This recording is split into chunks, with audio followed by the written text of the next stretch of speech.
Sports Blitz Live is on the air with full coverage of the Auburn Tigers, Touchdown, Auburn! the Alabama Crimson Tide, Off to the inside, intercepted Alabama. Touchdown, run! and everything college and high school sports.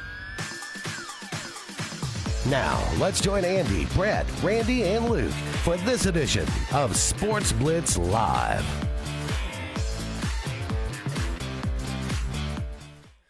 Hello again, everyone, and good Tuesday evening. Welcome into the latest edition of Sports Blitz Live. I am Andy Graham alongside Luke Robinson. We'll be with you for the next couple of hours, taking your comments, taking your phone calls, talking about everything going on in the world of athletics in general.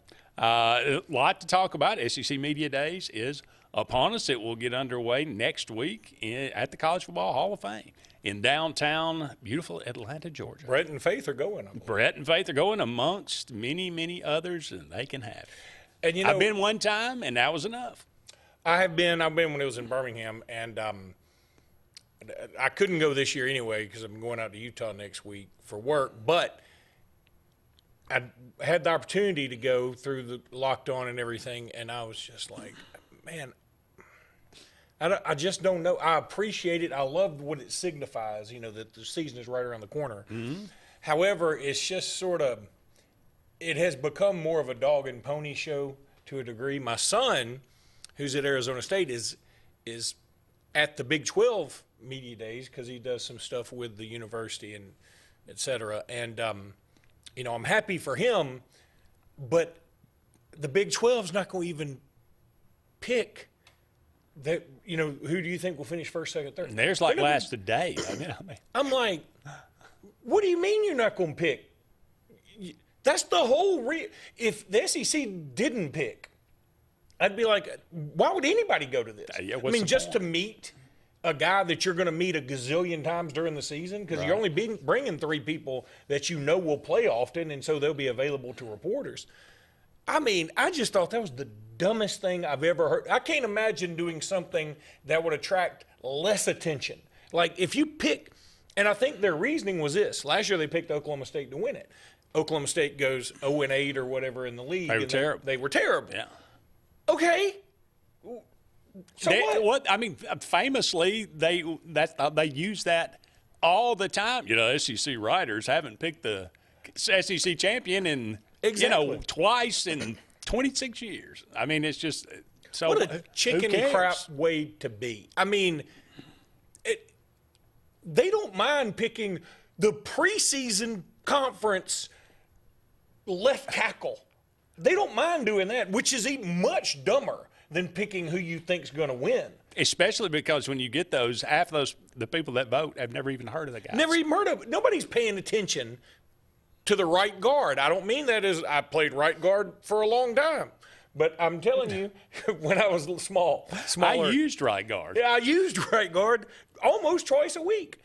So what I'm saying is, can you imagine, I mean, the level of ineptitude. I don't know if it's ineptitude. I don't know if it's cowardice. I don't know what it is. But what in the world are you doing not picking? That's the whole fun of it. It's not fun. Really, I think I've always thought he was incredibly dumb, and I love Phil Steele. But he does like a first, second, and third, and fourth team All-SEC team. And I'm like, by the time you get to the fourth team, seriously, aren't you out of tackles? Well, I mean, as talent-rich as the SEC is, that might be plausible. But he does it with the Big 12? But that's implausible. That's just foolishness. I just don't – it would be like if you go to the movies and there's no previews. I'd be like, okay, yeah, I did come for the movie, but I enjoy the preview stuff. Sure. Let's see the previews. I mean, most people go and like seeing the previews on the big screen. It's a little different now with YouTube. Whatever. I would argue that it's like going to the movies, seeing the previews, and there's no movie. Well, I mean, yeah, you get a bunch of talk and you get but something that's going to happen, but you don't get what you came for. I was gonna go that route, but you do get the meat of it is the coaches and the players, but you don't get and this is what we think's gonna happen, you know. And And so what if you're wrong? We do this every year. Andy's been wrong about everything ever since I've been doing this show with him. It hadn't deterred him from showing up day to day. Not one just because time. he's wrong so often. Yeah. That's what makes it fun. And you picked who last year? I can't remember, but I know it was right. I probably picked Georgia. No, that was not who you. I think I picked Georgia and Texas. And I think I remember something about Georgia's quarterback getting hurt at halftime. I just hard I remember thinking something about Alabama in the national title. I forgot about it. But maybe that was just me. But anyway, I know one thing. I did not pick Auburn. So, and haven't for a while. And won't this year. And we do have a cohort who has already hilariously picked Auburn one and said, I don't know about the rest of it. All I know is Auburn's winning it. Right. And you know what? I respect him 10 times more than I respect the Big 12 for saying, yes, I think that pick's crazy, but at least it's a pick. I don't understand why you wouldn't pick. Give me any reason why you wouldn't do it, Andy. Give me one reason. I don't know. I mean, other than we're not like showing favoritism. I don't know. We're trying to be. I don't know. We're not trying to pump somebody up over somebody else. Maybe. The Big 12 is probably the most wide open of all the conferences. Now, a couple of things about that, and we're going off on a rant, but I am. But it's the most wide open. And, you know, everybody loves to talk about, I want everything to be an equal playing field. Well, the Big 12 is the most equal playing field of all the playing fields. I see that. But now it's probably the least interesting conference. Right? I mean, like. I don't know if you still counting the Pac-12 as. I'm not counting the Pac-12 as a conference. Okay. That is a sad, sad conference. The state conference. If you have one new potato and you mash it, you don't have mashed potatoes. You have a potato that is squished. You understand? I got you. So I'm just saying, like, they should be looking for any reason to make somebody watch. And instead they're saying, we don't even have a favorite, or we don't have a non-favorite. We don't have a team that's supposed to stink or a team that's supposed to be good. We don't know.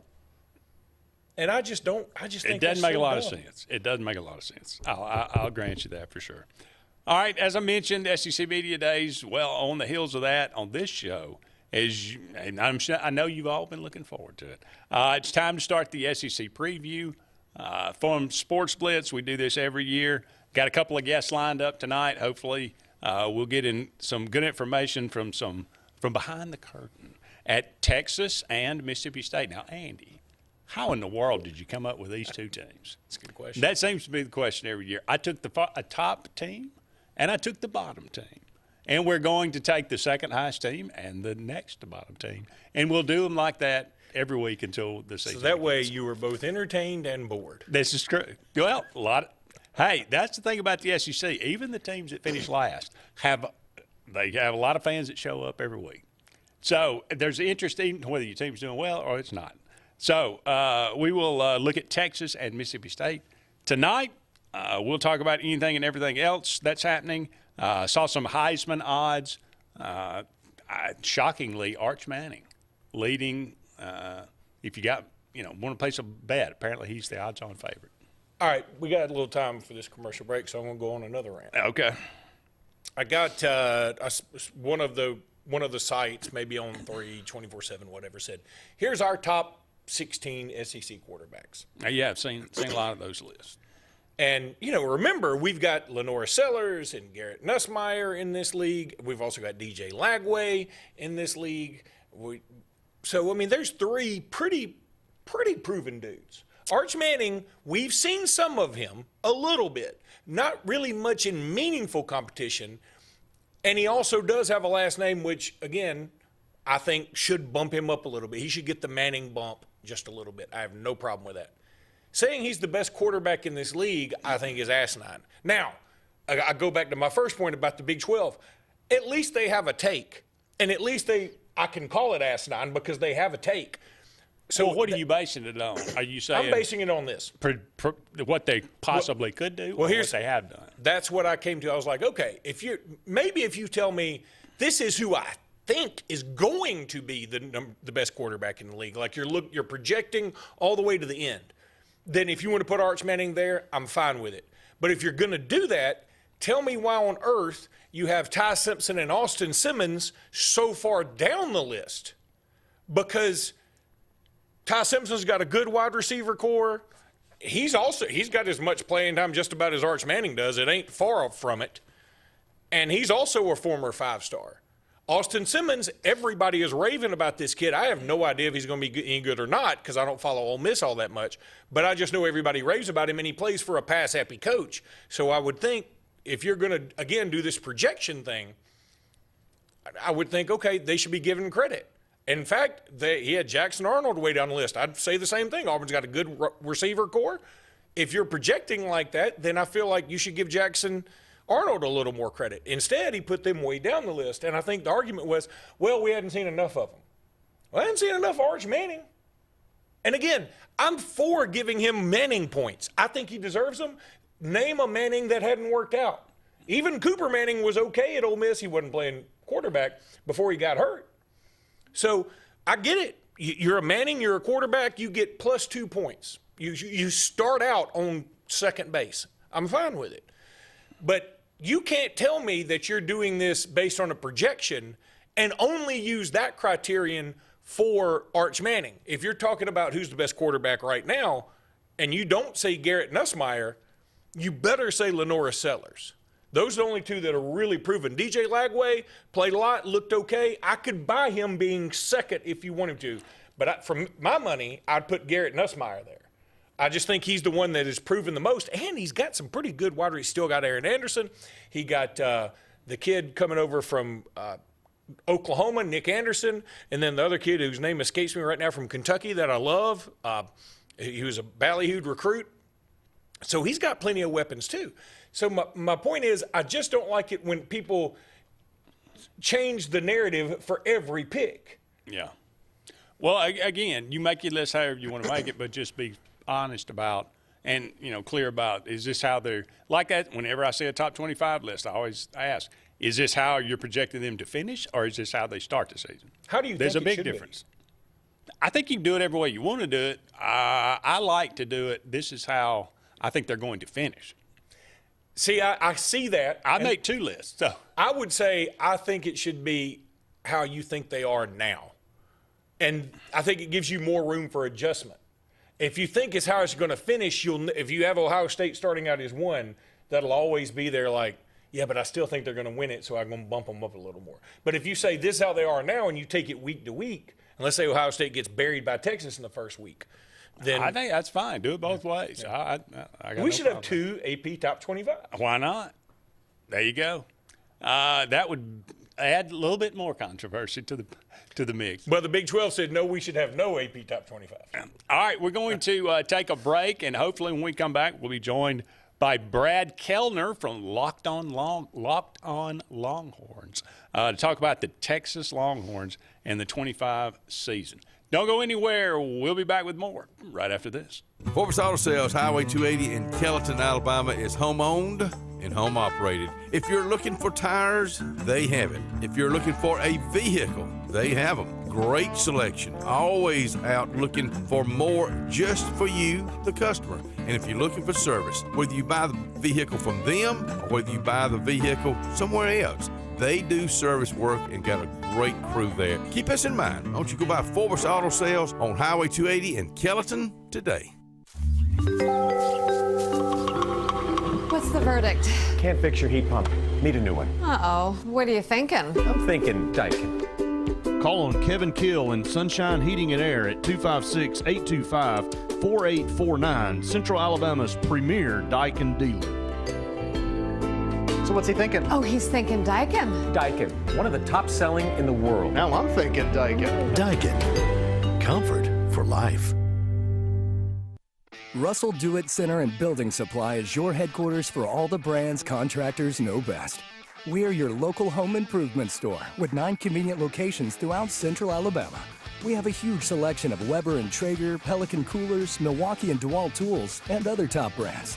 No matter the project, we have you covered with our high-quality lumber and building supplies. From do-it-yourselfers to seasoned pros, Russell Do-It Center and Building Supply has what you need to get the job done. Karen Chanel, your State Farm agent in Alexander City, Alabama, and the greater Lake Martin area. I want to talk to you a little bit today about your discounts. How many of you are entitled to discounts that you may or may not be receiving? One of the easiest discounts on your homeowner's insurance is that of having a fire extinguisher. Coupled with a deadbolt lock and a smoke alarm, that gives you an automatic discount on your homeowner's policy. Ready for an unforgettable escape? Jump into adventure at Lake Martin, Alabama. From thrilling water sports to peaceful fishing spots, it's love at first bite every time you cast your line. Want more excitement? Catch an event with our vibrant festivals, concerts, and fishing tournaments all year long. And when the sun sets, dive downtown to discover local shops, delicious dining, and warm southern hospitality. Explore Lake Martin, where every moment is an adventure waiting to happen. Hi, this is Brian Bice with Bice Motors. With our all-star lineup of Dodge trucks, Jeep, SUVs, and Chrysler cars, we offer the area a team dedicated to making your next vehicle purchase a positive experience. Our sales team offers competitive pricing, and we back up all sales with a service department second to none. Bice Motors also offers the area's best selection of pre-owned vehicles. Visit Bice Motors at 2133 Cherokee Road in Alexander City. Guaranteed lowest price. Buy it at Bice. Bice Motors.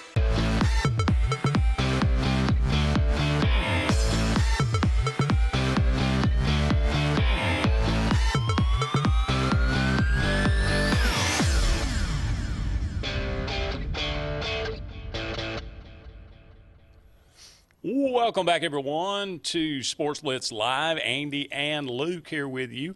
Thank you so much for all of you out there being with us tonight. We are beginning our SEC preview tonight. Thank you so much for being with us. And we are going to welcome in Brad Kellner from Locked On Longhorns, covering the Texas Longhorns. Thank you so much for being with us tonight, Brad.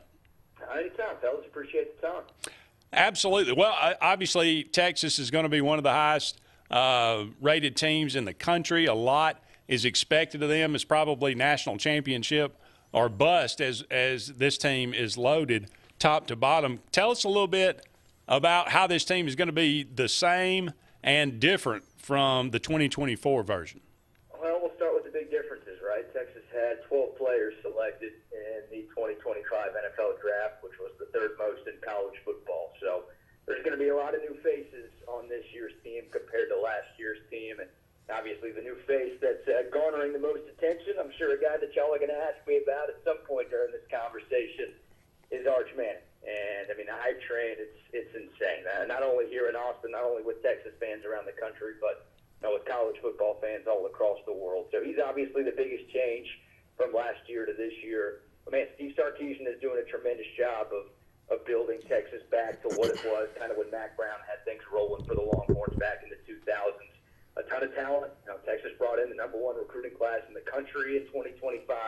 They added some really good players out of the transfer portal as well. So even though there's a lot to replace on both sides of the ball from last year's squad that made it to the college football playoff semifinal, Texas is in a really good position to make another deep run in the CFP this year.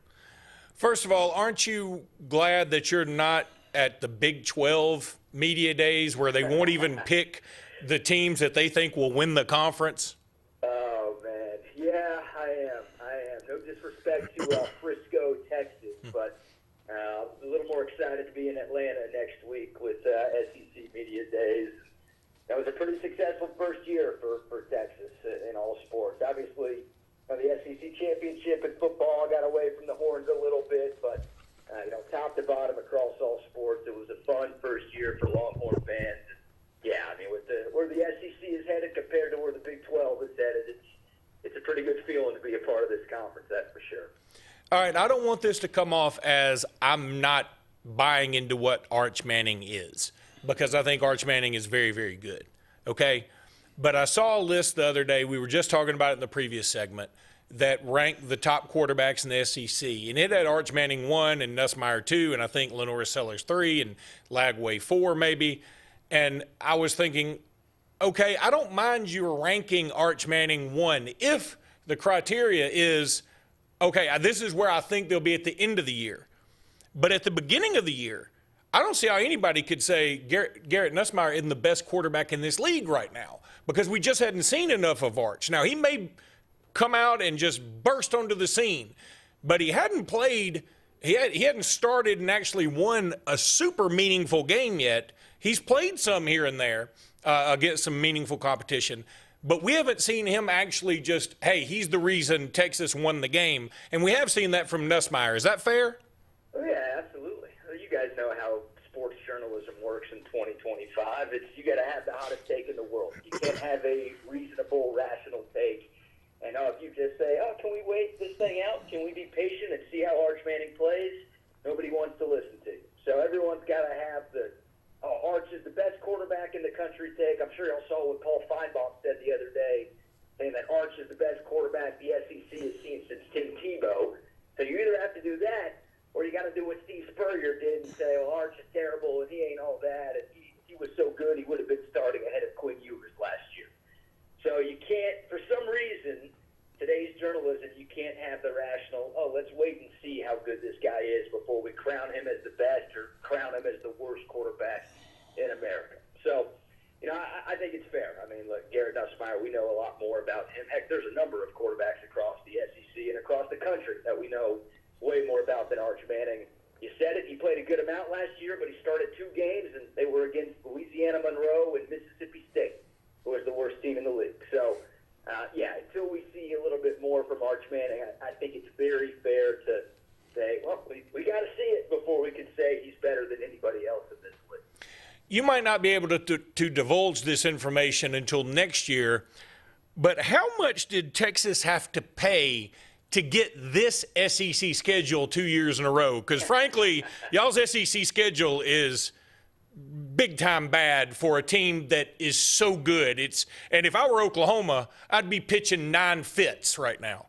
Oh, yeah, and Oklahoma fans have been doing that. And I always tell the Oklahoma fans that I know, I won't call them friends because I don't like them very much, but they had a very easy schedule in the final year of the Big 12. Now, of course, the Big 12 is not the SEC. I get that.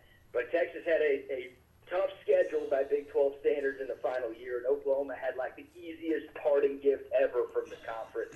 So I don't feel too bad that they're getting screwed by the SEC. But no, I mean, any Texas fan who is telling you that the Longhorns didn't get gifted by Greg Sankey in their first 2 years of the league is lying to you. I mean, look, there's some tough games there. Got to go to Florida this year. Got to go to Georgia this year. Texas only has 3 true home games in conference play because the Texas OU neutral site game this year is considered a home game for the Longhorns. So they don't have as many home games as they did last year, but yeah, I mean they're going to be playing 4 or 5 of the worst 7 or 8 teams in this conference this year, and that's favorable. Obviously, in the non-con, having to go to Columbus to take on Ohio State, that's not easy. So the whole schedule isn't the easiest in the world, but yeah, no, there's no doubt that Texas was done some favors in their first couple of years.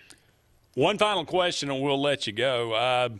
Obviously Texas went 11-3 last year. 2 of the losses to Georgia, 1 to Ohio State. You just mentioned it. You got to go to Ohio State. You got to go to Georgia.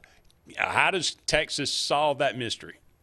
Yeah, well, it's a great question, right? I mean, Texas was in 2 of those 3 games. The regular season game against Georgia in Austin went about as poorly as a game could have possibly gone. I mean, Georgia came into Austin, and even though Texas was throwing water bottles on the field to try to turn the tide, it wasn't enough to reverse the fortunes of the Horns that night. The SEC championship game. Look, if Texas had a better kicker, they beat Georgia in that one, and they had a 1st and goal from the 1-yard line, down by 7 with 2.5 minutes left against Ohio State in the CFP semifinal. So I say that to tell you they're close, but Texas in those 3 games really struggled to run the ball consistently. They averaged less than 2 yards a carry in all 3 of those games, and that just can't happen. They ran the ball well against just about everybody else on their schedule. For Texas to beat teams like Georgia and Ohio State, I know Texas doesn't play Alabama this year, but if there's a playoff matchup between those 2 teams, and basically I'm saying for Texas to win a national championship, they've got to do better in the trenches, and they've got to have a more consistent running game that they can rely on so they don't put all of the pressure on Arch Manning's shoulders all year. That's Brad Kellner from Locked On Longhorns. Brad, we really appreciate it. Love to catch up with you a little bit later down the line. No doubt, guys. Appreciate the time. See you, Brad. Absolutely. Thank you. Don't go anywhere. We'll be back with more right after these messages. Banner Building Summer Sale is happening right now. No money down, no payments for 90 days, plus 12 months with zero interest now through August 31st on all portable wood and aluminum sheds, carports, garages, and barns built on site or delivered during the summer sales event happening right now at Banner Buildings, 4011 Warm Springs Road in Columbus, or online at bannerbuildingsga.com. Better buildings, better prices, Banner Buildings of Columbus. Hillary Towers may very well be the Lake Martin area's best kept secret. An affordable senior citizens community located on Highway 22 East in Alexander City. Spacious one-bedroom units are currently available. Great location, peaceful setting, comfortable living where pets are allowed and utilities are included. Call today for more information on the newly renovated Hillary Towers, 256-329-0552. 256-329-0552. Hillary Towers, 22 East, Alexander City. Sign Source is your local vendor for commercial and residential sign manufacturing and installation. We offer all kinds of lighted and non-lighted signage, from retail signs, LED message centers, event banners, vehicle wraps, the whole spectrum. We also offer service and repair on existing signs, as well as retrofitting to LED or installation of outsourced signage. We have the knowledge necessary to fulfill all of your signage needs in the short or long term. Visit signsourcenow.com to get started. Satterfield Outdoor Living is Lake Martin's trusted friend for your outdoor land and leisure needs. We're the region's authorized Skag mower dealer for residential and commercial lawns and offer all the small engine accessories you need. With top lines of Steel, Echo, Shindawa, Husqvarna, and Metabo products that can tame any landscape. Satterfield is also your grill headquarters with Big Green Egg Grill. And our pros service everything in-house and back up all sales. Get the Satterfield Outdoor difference on Highway 280 right across from Tallapoosa Ford. At Central Alabama Community College, we provide a quality education that will set you up for success. Whether you're pursuing a degree or advancing your career with technical training, CAC offers premier programs at 4 campuses in Alexander City, Childersburg, Prattville, and Talladega. From industrial, electronics to machining, our students are prepared for the workforce or further education. At CAC, you'll enjoy vibrant campus life, exciting athletics, and personalized support, all at an affordable price. Your future starts here at CAC. Apply today.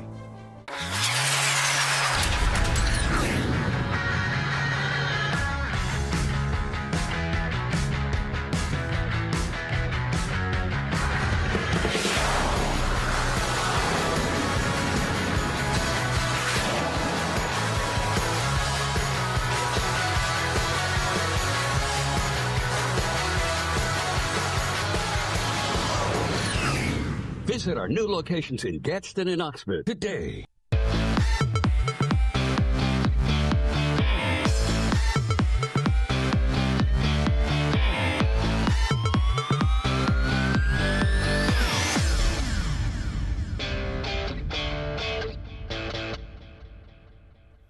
Welcome back, everyone, to Sports Blitz Live. Andy and Luke here with you. Thank you for being with us this evening. We're brought to you each and every Tuesday evening by JR Sports Bar and Grill. Wonderful place to have lunch or dinner here in downtown Alexander City. Kind of an institution here. Been here for a quarter of a century in the same place there on Main Street. So close enough anyway. Somewhere in that area. JR Sports Bar and Grill. Wonderful food, wonderful atmosphere. Great people there at JR Sports Bar and Grill. All right, we talked to Brad Kellner about the Longhorns, looking at their schedule last year and this year. But looking at this year, it is. I mean, yes, their SEC schedule is a bit of a joke, but they have a road trip to Ohio State to begin the year. Yeah. And they have a road trip to Athens the third week in November. That if they don't win those 2 games, can they still win a national title? Oh, God, yeah. Okay. If they don't win those 2 games, they still go to the SEC championship. Yeah, but if they don't beat either of those teams, they're going to see those teams again. I mean, but they would have it. I mean, he had a point that the kicker sort of kept them from beating Georgia the second time, and they had first and goal from the 1 and screwed it up. But so the counterpoint is so you're still short. You're Yeah. still not there. Yeah.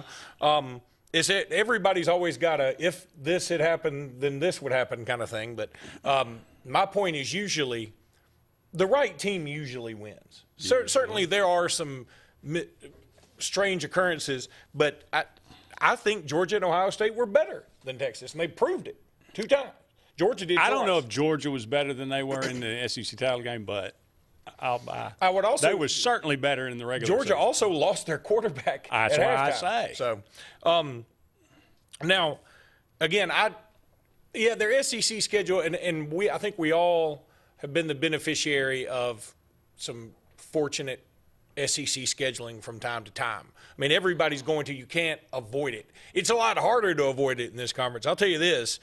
I mean, if you just take either Kentucky or Mississippi State out of this thing and replace them with just South Carolina, I think we're talking about this much differently. But as it stands, their schedule, and also, I mean, Oklahoma should be like, hey, we're kind of help making this thing easy because Oklahoma hadn't been as good. True.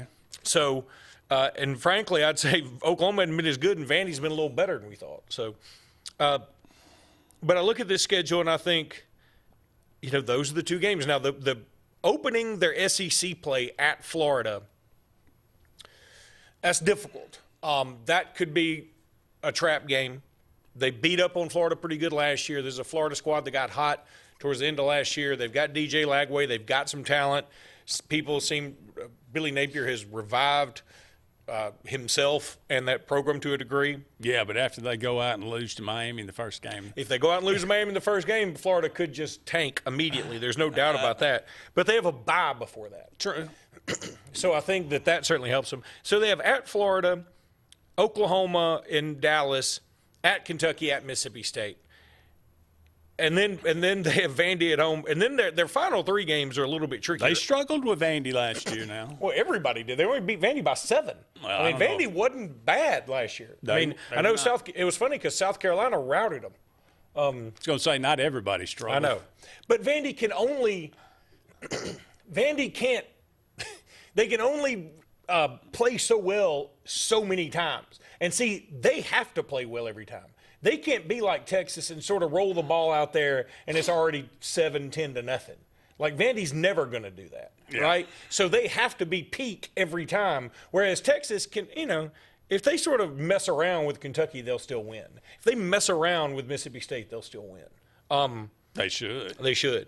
But the final 3 games, that Georgia game, 11-15 at Georgia, and then Arkansas and A&M. Okay, that's a fun 3-game stretch. It would be a lot more fun if it were at A&M or at Arkansas, but they finished the season 2 straight home games. And, I see probably no more than 2 losses on this slate. No, I mean, those are the 2. I mean, if they lost both of those games, yeah, I could see a 3rd loss in there somewhere, but – well, if they lose 3, it's going to be a problem because that's where I think the SEC schedule that is not so formidable, I think that will hurt them. Because if they – look, the 2 hardest games are clearly at Ohio State, the defending national champ, and at Georgia, who won the 2 championships before that. So – or actually Michigan and then – so they road trip to Florida, a home game against A&M, which is harder? Which is the road more trip difficult? to Florida. Think so? Yeah. I think A&M can be pretty good, and A&M is recruiting rivalry gangbusters. game. Watch out. Well, it was a rivalry game last year at A&M, and if A&M had won, they'd at least be back in the discussion. A&M, you talk about, in hindsight now, A&M dropped the ball big time. They go in – were they Auburn's only – no, Auburn also won it. We were 2-6. Okay, so they don't short us a game. I know, they beat Kentucky. So I'm saying they couldn't beat Auburn, and then they had everything in front of them. They were down 21-0. I mean, it was rough. That's a rough look. So, yeah, I don't know. A&M just reeks of one of those programs that's just never going to get over the hump. Right? It seems like no matter who the coach is, no matter who the players are, they're going to end up 8-5. I mean, And that's why I do love college football, and that's why you normally love tradition like this so much, because in the end, you are going to be we have 120, 130, 140 years of sample size now to see, okay, look, if Ohio State's down 1 year, they're going to be back. If Alabama's down for a little while, they're going to be back. If Texas A&M is always going to be right there, and everybody's going to go, why not A&M? Because they don't do it. They've never done it. We hadn't seen them do it, and it ain't happening. Yeah. And now they're in the toughest conference in the country where you play, and their schedule isn't quite as easy as Texas's is. And they have to go to Notre Dame this year. All right. So, yeah, I can't wait to do the A&M preview now. I'm sort of fired up about A&M. But Texas, I'll tell you what, here's the other thing I'll say about Arch Manning. We'll try to do that one next week. That'd be fun. I don't think you're not going to be here. Huh? Oh, because I won't be here. I'll call in. I don't think Arch Manning's the best player on his own team. I think Anthony Hill Jr. is the linebacker for Texas. He's incredible. Okay. So, I mean, while we're all having Arch Manning love fest everywhere, I don't even think he's the best player. We do love him. But what about this we stuff? But, okay. I've never met him, but, I love him from afar. Who did he just get Viore, the clothing line. He does advertising for them. You think he ever has trouble getting a date? Something tells me no. You think if I just would want to be like his 10th favorite friend, that would be my line at every bar. Like, if 9 other people don't answer the phone, guess who he calls? I mean, I'd be totally fine with that. I would imagine there's a lot to be cleaned up. It would be nice to be on the periphery there for sure. Just on the Arch Manning speed dial list. Yeah. Interesting. Okay, we got to take another break, but don't go anywhere. It was named today the 3 players that will attend SEC Media Days for each SEC team. We'll look at a few of those when we come back. Don't go anywhere.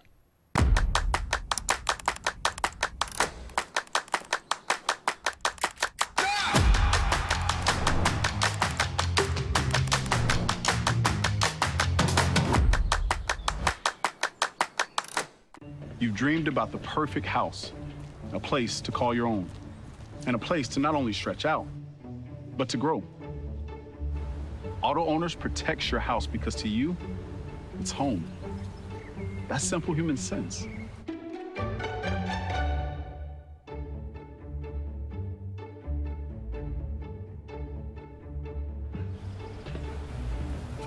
Happy to help, man. I was just over there talking to myself anyway. There's only one option for top-of-the-line aftermarket upgrades on your vehicle, and that's Frontline Outfitters. We offer quality parts, lift kits, custom wheels and tires, bed covers, step bars, and toolboxes that are installed by trained and skilled professionals, to custom powder coating with hundreds of colors and finishes, to the highest quality film for window tinting using state-of-the-art film cutting technology. Call Frontline Outfitters at 256-409-8100. Don't be in the back of the line. Put your vehicle at the front with Frontline Outfitters. I'm Joseph Dean with Lake Martin Funeral Home and Cremation in Dadeville. We're located at 16797 Highway 280, which is on the corner of 280 and 49 North. With an on-site crematory in Opelika and a cemetery in Tallapoosa County, we are a full-service funeral home. To get in touch with us, feel free to come by or call us, 256-750-0381. And for any other questions, you can visit the website at lakemartinfuneralhome.com.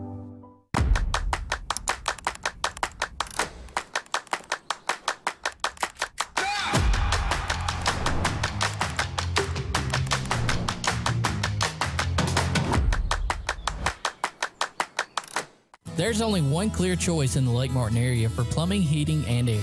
That's All Clear Plumbing and Air. Our professionally trained technicians offer full service repair and installation on all major brands. From drips to water heaters, thermostats to entire air conditioning and heating systems, and everything in between. Our fast, reliable, and guaranteed top-notch customer service will keep you informed and up to speed through the entire process. Call us today or look for us on Facebook and Instagram at All Clear Plumbing and Air, 256-496-2056. License number 19172. Looking to transform your outdoor space? Look no further than Bama Sheds. As a family-owned and operated business, we understand your needs. That's why we offer no credit check rent-to-own options. Enjoy free delivery and setup within 35 miles of our 4 convenient locations. Whether you need a shed, pole barn, garage, or carport, we've got you covered. Visit our website at bamasheds.com or call 256-268-8484. Bama Sheds, where quality meets affordability and your outdoor dreams become reality.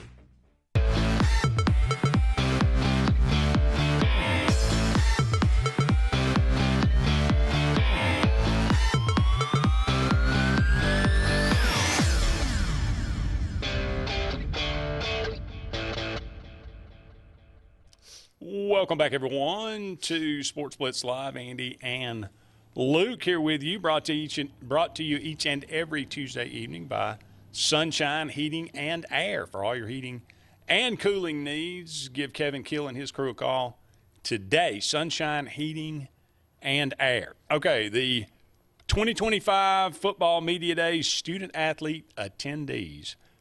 Interesting for Alabama. Okay, Tim Keenan, Deontay Lawson, 2 seniors, a defensive lineman and a linebacker, and Caden Proctor, the junior offensive lineman. Now, the fact that Ty Simpson is not going, does that mean he does not have the job? No. Are you surprised he's not going? No, I'm not surprised he's not going, and I'm totally cool with it. I think that I think it's better that he doesn't go, honestly, because all he's going to get asked is about that job, and you honor 2 seniors, one that came back is coming back from a bad injury in the Oklahoma game. Who is that? That's Deontay Lawson. Okay. And then one in Tim Keenan, who he's sort of a gump to his core. I mean, he's a Bammer. That's just the way he is. And then you also, Caden Proctor, barring some unforeseen circumstance, this will be his last year in college football. He's going to go pro. He's a projected first-round pick in every mock draft you see. So you give him that pedestal and let him go do his thing. I am totally on board with it. It doesn't bother me in the least, and I get it. I mean, I know why you usually take your quarterback. I'm also cool with that, but I don't think Jackson Arnold's going means that Deuce Knight isn't looking over his shoulder any less. I don't think it means any more, any less, anything. And isn't Cam Coleman going? No. Who's going? Who's going with Connor Lew and Keldrick Falk. That's right, Connor Lew and Keldrick Falk. Okay, so it doesn't bother me. I heard another show in Auburn talking about, hey, man, I wish we had taken Eric Singleton. And I was like, well, I would get that because he is projected to go in the first round of some mock drafts. But he's been at Auburn for 5 minutes. He's been at Auburn. Well, I mean, so is Jackson Arnold. Well, okay. But my thing on that is, see, I think it's more important for Jackson Arnold to go, honestly, than it is for Ty Simpson, because I think Jackson Arnold's the kind of guy who's like, he came in with all this hype, and then he sort of fell off, and now he's sort of trying to resurrect himself. And so I get that, like, hey, this is your team. Hey, Deuce, just stay warm, okay? This is your team, which I'm cool with. And again, that's how I would do it. I'm not faulting Hugh Freeze for this. Whereas I think Ty Simpson is like, if he comes in, there's the only guy that would have the spotlight more on him than Ty Simpson would be Kalen DeBoer. So I think you say, look, I'm not putting you in that spot right now. Also, Keelan Russell, stay warm. You know what I mean? Or Okay. Austin Mack. So, I mean, is Ty Simpson the starter? Yes, 100%. Okay. 100%. 100. In fact, I'll go so far as to say this. I ran into a player's father, coincidentally. Didn't know him before I met him. And I'm not going to say who it is, obviously, but I ran into him over 4th of July break. And I asked him, he said, Ty is the starter. It's 100%, no doubt about it. But he said, Keelan Russell's like all the rage, right? I mean, people talk about the things he can do, but he said he doesn't know the playbook as well yet. I mean, now Ryan Grubb's coming in first year, but it's all in the same family of a system here. So Ty Simpson has a leg up there. And he's much more experienced. He's much older. But he was like, Keelan Russell's going to be a thing. So he was very high on him, at the same time saying Ty is 100% the starter until he shows that he can't be. Okay.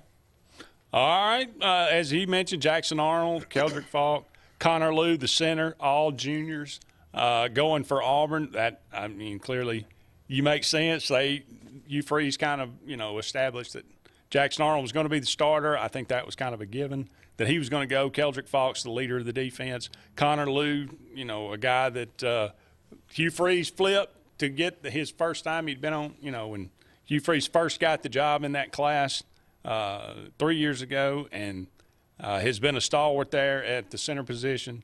So that again, no surprise there, Barry. I'm on board. These Lew and Keldrick Falk may be playing their last season, and you have no harm, no foul if you take Jackson Arnold, because if he's good enough, he'll probably come back next year, or he could leave and go pro. If he isn't good enough, guess what? Deuce Knight will be in that spot next year, and you won't have to worry about it. If he plays so well that he is drafted into the NFL next year, you'll be fine. You'll be fine with it. Things have gone well this year for Auburn. I totally agree. No question about that. That's why I think I think it's important for Hugh to do this. Also, this season is, understatement of the year is very, very important for him. And were you at the ambush thing at Willow Point? So you don't. You do know what we're talking about, right? I am aware. I usually go, but they had it on Wednesday night. Wednesday night's not good for me. Yeah. So it was funny because, it was funny I'm to see. kind of sick of it. Yeah, it was funny to see all the reports, from Alexander City, Alabama, because I was at the beach at the time, and of course he and Cohen both talk about, well, we're recruiting the right way, and first of all, Auburn got a commitment today, so I guess they quit recruiting the right way now. But my point is, and I think Brett's been on this train. He's tried really hard. I don't think he meant we're not going to get any kind of recruits. Well, from now on. What is the right way? Can somebody describe it? I think he's saying, I don't want to put words in his mouth. He actually interpreted. He said, our interpretation is if you have a $400,000 piece of the pie from the university and the revenue share and a $400,000 NIL, that's $800,000 against the cap, which is totally wrong. There's nobody who agrees with that except him. He said something about guaranteed NIL. Like, as if to say, you hadn't done anything, you're not going to do anything, then if you're guaranteeing them that money, that's not a legitimate NIL deal. The clearinghouse will declare that, and that'll count against the cap. Well, if they I think that's what he's saying. I think he's trying to say that too. I think it's also pretty misguided. Because again, at this point, and again, Brett's been on this train a little bit, where if everybody else is doing it to the point where Texas Tech, there was a tweet put out that Texas Tech is getting this offensive, Felix Ojo, who is the best offensive lineman in the country, for $5.1 million. And then it was later revised to say, okay, it can be up to $5.1 million. And that is in complete contrast to what Auburn is saying. And my point is, well, no, they can offer him that. That's fine.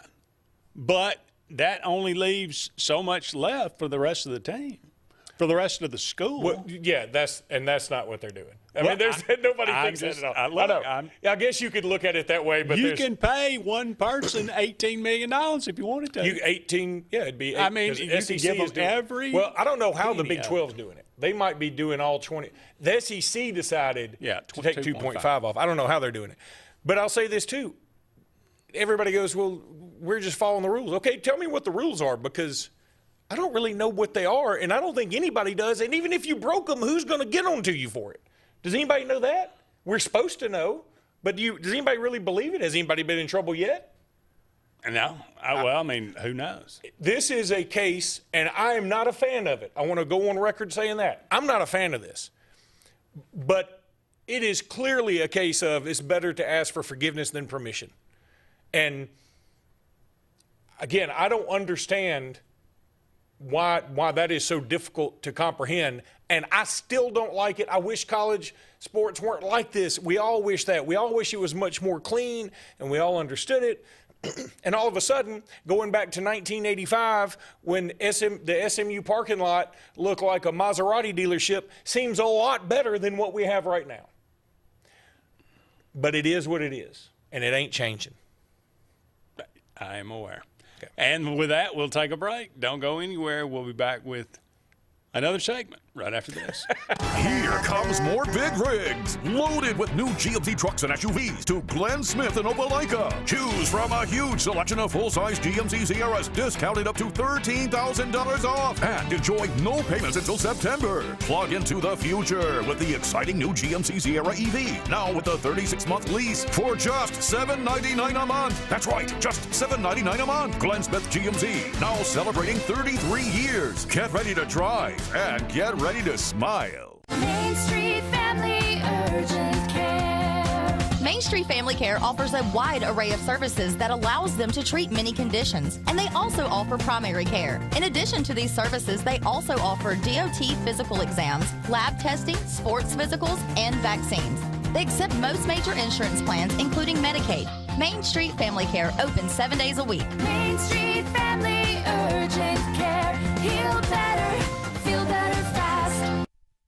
Heritage South Credit Union, your community credit union, is looking for the next hometown hero. Hometown heroes could be first responders, public service workers, community leaders, pastors, community volunteers, or anyone who is making a difference in your hometown. Submit your nominations now online at myhscu.com. And if your nominee is selected, they will get a $100 Visa cash card and a certificate of appreciation from Heritage South Credit Union, your community credit union, federally insured by the NCUA. Hillary Towers may very well be the Lake Martin area's best kept secret.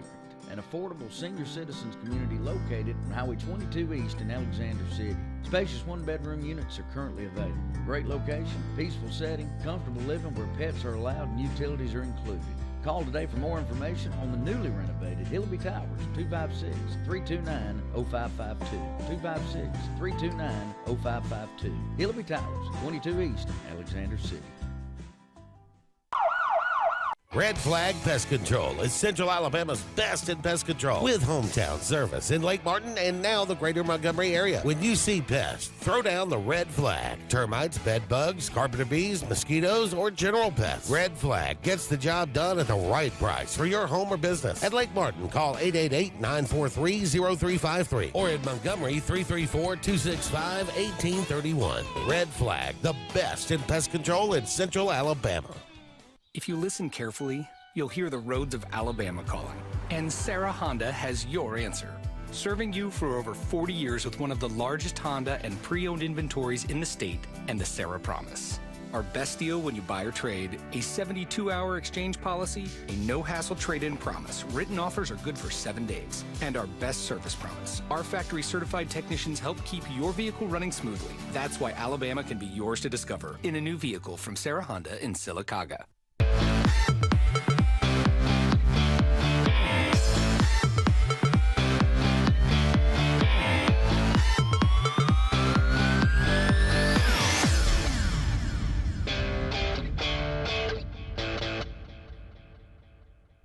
Welcome back, everyone, to Sports Blitz Live. Andy and Luke here with you. Look, we talk about recruiting. You mentioned that, the ambush. John Cohen, made some comments. Hugh Freeze. Clearly, something is different, and Auburn is approaching something different. I think we can all agree on that. That's something we know for a fact. Auburn is approaching this different than others goes. Now, why are they doing that? On one hand, I want to applaud and say, "Oh, don't." I try to do things the right way. Good Lord, I appreciate that. But the other part of me looks back and goes, the arrogance to think that we've got Auburn is doing something right, and everybody else, we have got this figured out, and nobody else in all of college football does, is quite frankly kind of par for the course. But well, let me say this: I came up with this on the podcast, and I've repeated it a few times because I like it. I don't think I'm going to. No, you're not. But getting an ethics lesson from Hugh Freeze is like being told by P. Diddy, Now, wait you a just minute. use too much baby oil. Now, wait a minute. Hugh Freeze basically said, the way we're approaching this does not really work good for us. He basically But he said also that. said things about he loved the right way. He always says give we me do a break. things the right way. Give me a break. Look, could it possibly be that you spent too much time on the golf course too? Could it possibly? I mean, look, I bet he spent the same amount of time on the golf course last year, and we ended up with the number 6 class in the country. So were they I doing mean, it the right way then or no? I don't know. I'm assuming they were. Did somebody else do? Did somebody? No, I'm just make asking. an I'm accusation? asking. I just so I guess. We didn't have a salary cap then. I don't know. I thought it was. There were no rules last year. It was. There are not really any rules now. Well, supposedly. And we can all agree. I mean, look, this is where I think, we in politics in America for anything, politics or religion or education, anything, like nobody can sit down and say, okay, let's talk about what we agree on, and then work backwards from that. We agree we're not in love with this system, you and I. And I have no problem saying I don't love it. And I wish that there were a better way to do it. But this is what we have. And then I think for anybody, I would say this. Look, if it were Alabama doing this, I would say, what are y'all doing? Why? How? Well, then how do you have any commitments? Auburn just flipped Peyton Falzon, their quarterback. He's never been to the campus.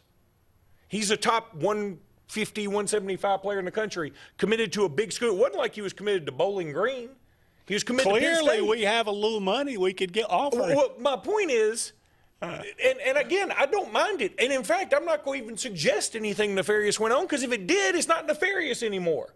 Well. So I'm just saying, don't give me the right way speech. You can tell me we're still trying to figure this out.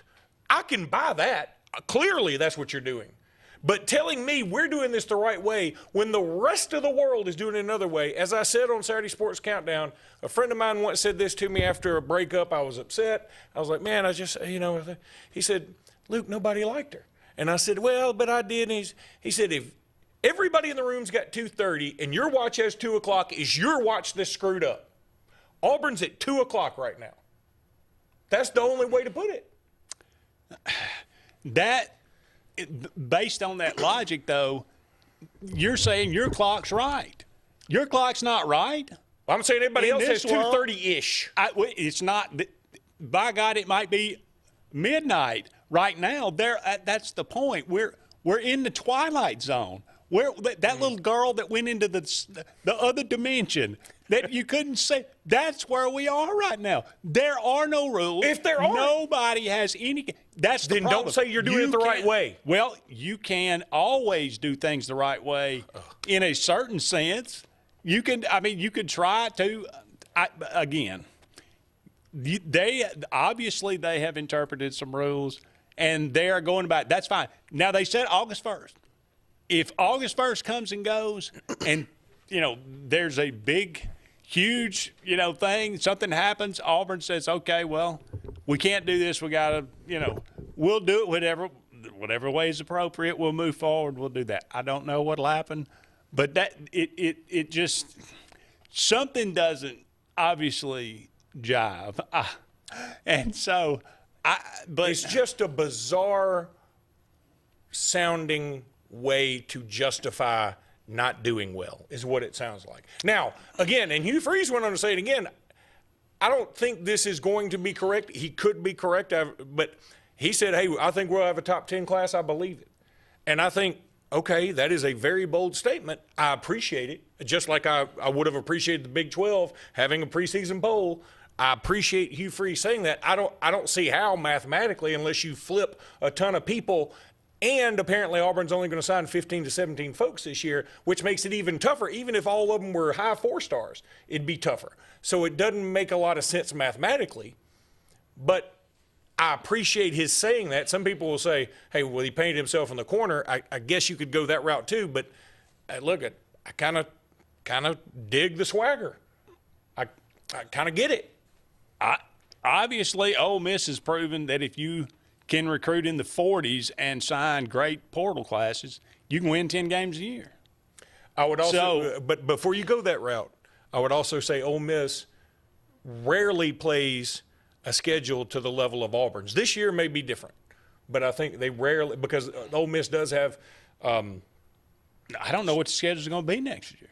I know next year nobody does, and that's another thing that we could do 5 shows on what the schedule is going to be like next year. There's golden opportunities everywhere. But that being said, well, they've gotten an easy win off the schedule the last 2 years. Who, Ole Miss and Auburn? Yeah. Don't give me that. Shoot, Brian Harsin beat Lane Kiffin. Yeah, that was 3 years ago. It counts, though. Yeah. Wait a minute, Hugh didn't beat Ole Miss, did he? He lost to him. Who? Hugh lost to Ole Miss, didn't he? Yeah. Look, if they wanted to clean this thing up, there's a very simple way to do it as far as I'm concerned, and that's as far as the NIL. They need to completely say the school can have absolutely nothing to do with NIL. Collectives are gone, dissolved. There is no collective. If a player wants to profit off his name, image, and likeness, he has to, out of his own money, hire an agent, or that be the easiest way, and do it just like NFL players do it. You go to the company, or the company can come to you, and they can make a deal to you, and it's just between you. The school has absolutely nothing to do with it. You cannot bring, you cannot suggest, you cannot do anything like that. They are completely separate, and if you are found to be facilitating in any way, you get $1 million fine, first offense. So that'll cut out a lot of that. The rest of it, $20.5 million salary cap. Spread it out any way you want to do it, and that would cut out so much of this garbage. I'm pretty much on board with what you just said. The problem is that's not what they're doing. I know. That's why I said, listen to me. I know what I'm talking about. I dig what you're saying. I'm on board, but I go back to it's not so much that we think, okay, hey, this is the new way and everybody loves it, and here we go, and Auburn, you're just lagging behind. I hate the way this is going. But I'll tell you what, I dang sure if we are all in a black hole of a twilight zone and nobody knows it right from wrong and down from up, don't tell me you're doing it the right way when the rest of the world is doing it another way. Do you understand where I'm coming from? The hubris is what's so offensive. I fully back that. However, I'll also say John Cohen has at least, for the last couple of years, engendered in me enough trust that he's done some really nice things, and I haven't really disagreed with anything, any of the decisions that he's made, to say, okay, I'm going to accept what you say, and I'm going to say, okay, I'll wait until December. I'll see how things turn out. And if it's not good, then we'll throw stones. You'll probably be fired, and Auburn will be screwed. And, hey, I mean, that's just the way this goes. You screwed us, and so Hugh Freeze will probably be fired too. But if it works out well and, they did have a good plan, they did stick to it, it did work out, then, hey, all's well. This was all about, much ado about nothing. Well, let me ask this. I'm curious. We got to take a break. No, we're going to do this. We're going to get through this together. I will take a break. Well, no, hang on, not yet. I want to ask you a question. I hear what you're going, and I understand some of it. And I mean no offense to John Cohen. Don't know him from Adam's House Cat. I'm curious. What has he done to earn your trust? Because, hang on, Bruce Pearl was already there. I know. Butch Thompson was already there. Brian Harsin was going to be fired by somebody, whoever walked through the door. Yeah. And then he hired Hugh Freeze, I don't know if he hired Hugh Freeze or not. He did. Okay. Who's had 2 straight losing seasons. Yeah. Okay. And has a checkered past. Who I wanted. Who has a checkered past, we agree. Who made some mistakes. Just checkered past is fine. Look, everybody's got a checkered past, Luke. Some checkers are different than others. Now, so my point is, I'm just curious. I want you to tell me the truth. I'm not going to. Why do you trust him? because his plan for the facilities and that being put into action. Okay. Because, number one, he left Bruce Pearl alone. He actually supported him. We've had idiots in the past that we're going to get rid of, and, you mean guys that wanted to do it the right way? No, guys that wanted to obviously do things the wrong way. Okay. Okay. I was just curious what has endeared him to you. I really don't know the answer, so I'm not going to even argue with you. I mean, that's fine. It's fair. He hasn't screwed anything up, at least up to this point. Which is something new. He got a new women's coach. He hired a new volleyball coach who's been fantastic. He hired a new track coach who's been fantastic. He hired a new. You don't really know what the volleyball team is doing. Yeah, I do. They were they were a top 25 team. How'd they finish up? I don't recall. Yeah. They didn't make the playoffs. I'm just saying they were a good team. Volleyball team either. Why would I? But that does not. That doesn't diminish the point. Let me tell you what. If you have an athletic director, he's going to be judged on football recruiting, more football, then basketball and baseball. Only by simple-minded idiots. Okay. Yeah. Look, geniuses like yourself. Everybody doesn't think the way you do. Yeah, they do. Look, okay. Thank you. We got to take a break, but don't go anywhere. We'll be back with more right after this. Hi, this is Brian Bice with Bice Motors. With our all-star lineup of Dodge trucks, Jeep, SUVs, and Chrysler cars, we offer the area a team dedicated to making your next vehicle purchase a positive experience. Our sales team offers competitive pricing, and we back up all sales with a service department second to none. Bice Motors also offers the area's best selection of pre-owned vehicles. Visit Bice Motors at 2133 Cherokee Road in Alexander City. Guaranteed lowest price. Buy it at Bice Motors. If you haven't been to Big B Barbecue in Alex City, then you're missing the best barbecue around. Big B has everything from the best pulled or chopped pork, chicken, and beef to cheeseburgers and grilled chicken salads. Bring your friends and family out for a great dinner and sit outside on our beautiful patio or sit inside and enjoy your meal by the fireplace. So come in and join us and enjoy the best barbecue in the area only at Big B Barbecue, located on Highway 22 West in Alex City. At Central Alabama Community College, we provide a quality education that will set you up for success. Whether you're pursuing a degree or advancing your career with technical training, CAC offers premier programs at 4 campuses in Alexander City, Childersburg, Prattville, and Talladega. From industrial, electronics to machining, our students are prepared for the workforce or further education. At CAC, you'll enjoy vibrant campus life, exciting athletics, and personalized support, all at an affordable price. Your future starts here at CAC. Apply today. Glory's Furniture Express, your expressway to savings. Come on, get on board. Glory's Furniture saves you more. We try harder in every way, so drive a little and save today. Glory's Furniture Express, your expressway to savings. Hi, I'm Abby Guy, Vice President at Riverbank and Trust. They say that most banks offer the same products, but Riverbank offers something most can't: personal connection. We love getting to know our customers by name and making them feel special with every interaction. It's a feeling of warm hospitality you won't find anywhere else. Experience it for yourself. Ready for an unforgettable escape? Jump into adventure at Lake Martin, Alabama. From thrilling water sports to peaceful fishing spots, it's love at first bite every time you cast your line. Want more excitement? Catch an event with our vibrant festivals, concerts, and fishing tournaments all year long. And when the sun sets, dive downtown to discover local shops, delicious dining, and warm southern hospitality. Explore Lake Martin, where every moment is an adventure waiting to happen.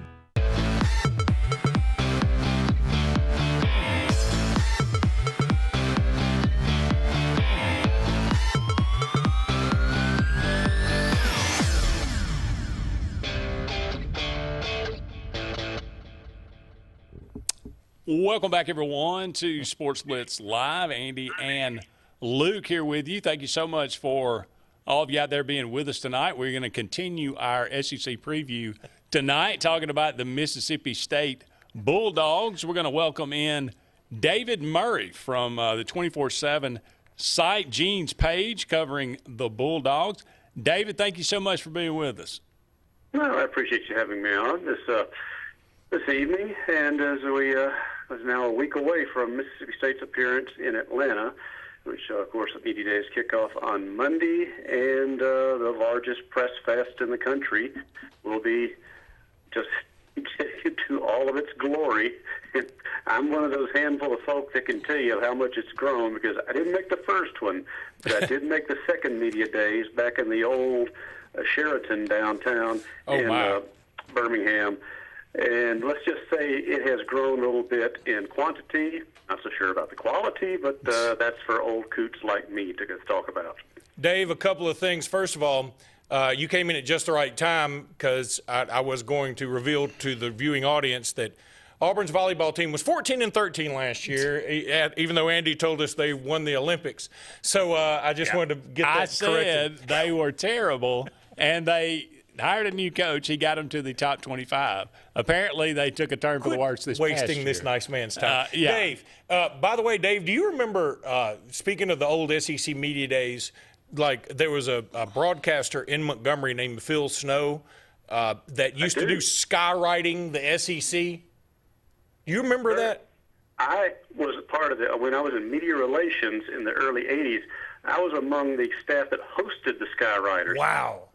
I can tell you some true stories about that bunch. Actually, well, I think the statute of limitations has passed on most of them. But I'll just pass this along. One of my favorite Skywriters memories, you may remember John Jenkins, who was a quarterback's coach at State, went on to be head coach at Houston. Oh, yeah. Had some NFL experience, all of that. Tall, good-looking white guy, blonde, all that kind of thing. Drove a maroon Impala back when an Impala could fill up a city lot with white wheels, everything. And he had an eye for the ladies. Well, they ended up getting married, and his wife one day was going to be interviewed by a media member about what a coach's wife's life was like, and it was during Media Days. And she interviewed the wife in the weight room of the old Shira complex, where she was in the popular 80s fashion of a leotard, belt, high heels, and not a lot else. Let's just say that when Mrs. Jennings walked out on the football field to see her husband, the 15 or so TV cameras were not watching the practice. They followed her in unison, and Emery Ballard, to put it mildly, was not pleased with the promotions of that event. So, oh yeah, I can tell you some Media Day stories from back at the Skywriters times. Wow. Yeah, I kind of miss those times. I honestly do, because, it feels like SEC Media Days, we get there, I'm not sure we learn a whole bunch anymore. I think we all already know most of the stuff, right?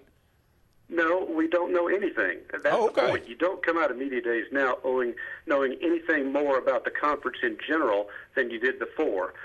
That's not the purpose. The purpose of Media Days on the whole is a device for Disney, ESPN to promote the league. Hey, nothing wrong with that. That's a lot of good cash coming into the conference that goes to all the members. What the useful part of it is for a handful of media that want to talk to players from other teams, maybe get something built up, because and increasingly in this transfer era, you don't know much about anything about who else you're playing. So you're trying to pile up what information you can. Now, for people like me, it's beneficial only because it's the only time in July that I will get to talk to Jeff Levy and a couple of players until practice starts, probably the first or second day of August, because local media gets that short term with the players, and that applies to all 16 SEC schools. We call it the small room before we go to the big room. That's actually pretty useful. And you can get some good information there because the guys are much more relaxed, and they're not, being hounded by hundreds and so many people who don't know a thing about them and just ask generalities and get some specifics. So it actually is more useful for someone like me, but only in terms of covering my own team. Well, David, we appreciate. Let's talk a little bit about the Mississippi State Bulldogs. And by the way, Chuck Dunlap, PR director of the SEC, is a former Mississippi State student, and so I've known Chucky D quite well. So he'll hear everything I said and then have some words to say to me on Wednesday about, oh no, this is a serious kind of event. And I'll say, really? Paul Feinbaum be your star and you're calling this thing serious? Don't throw that at me, Chuck. So I'm with you. I think it's certainly more overhyped than anything.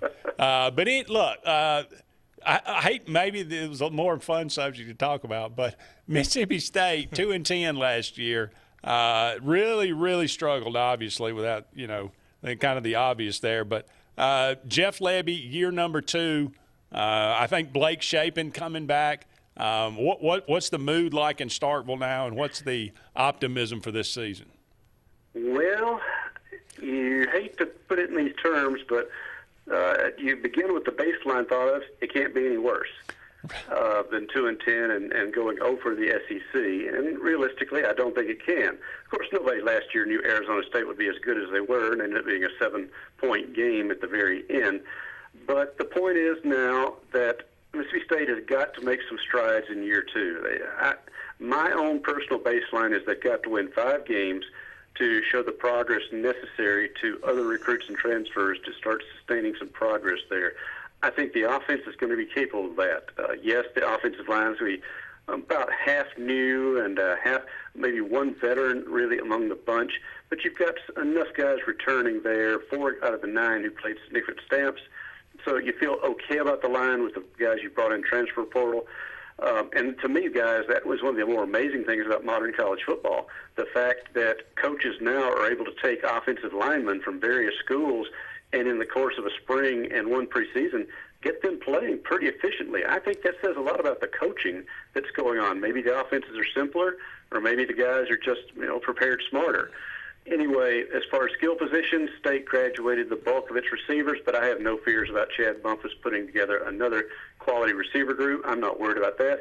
I think the running back group is going to be much improved this year, and especially in how they get used. And then you keep Blake Shapen healthy. I think the offense has a chance to be competitive, certainly at an SEC level. Defensively, it is incredible how far they have to go. But you've got the SEC's leading tackler, Isaac Smith, who primarily is safety, but this year he's going to play more linebacker than before. And you've got more depth on the defensive front, which was just shredded last year. Secondary, who knows?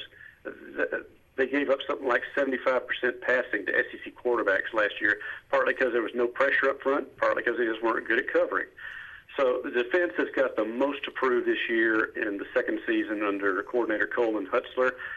So the chance is there certainly in the pre-conference season, but when you're playing the likes of Tennessee, Georgia, Texas in the middle of your season, that's going to bring you back to earth pretty quickly and how the schedule breaks down. And then it's just how does Lebby get them through that grind and have them ready to go against schools you can compete with like Missouri, Arkansas, and maybe Ole Miss at the end.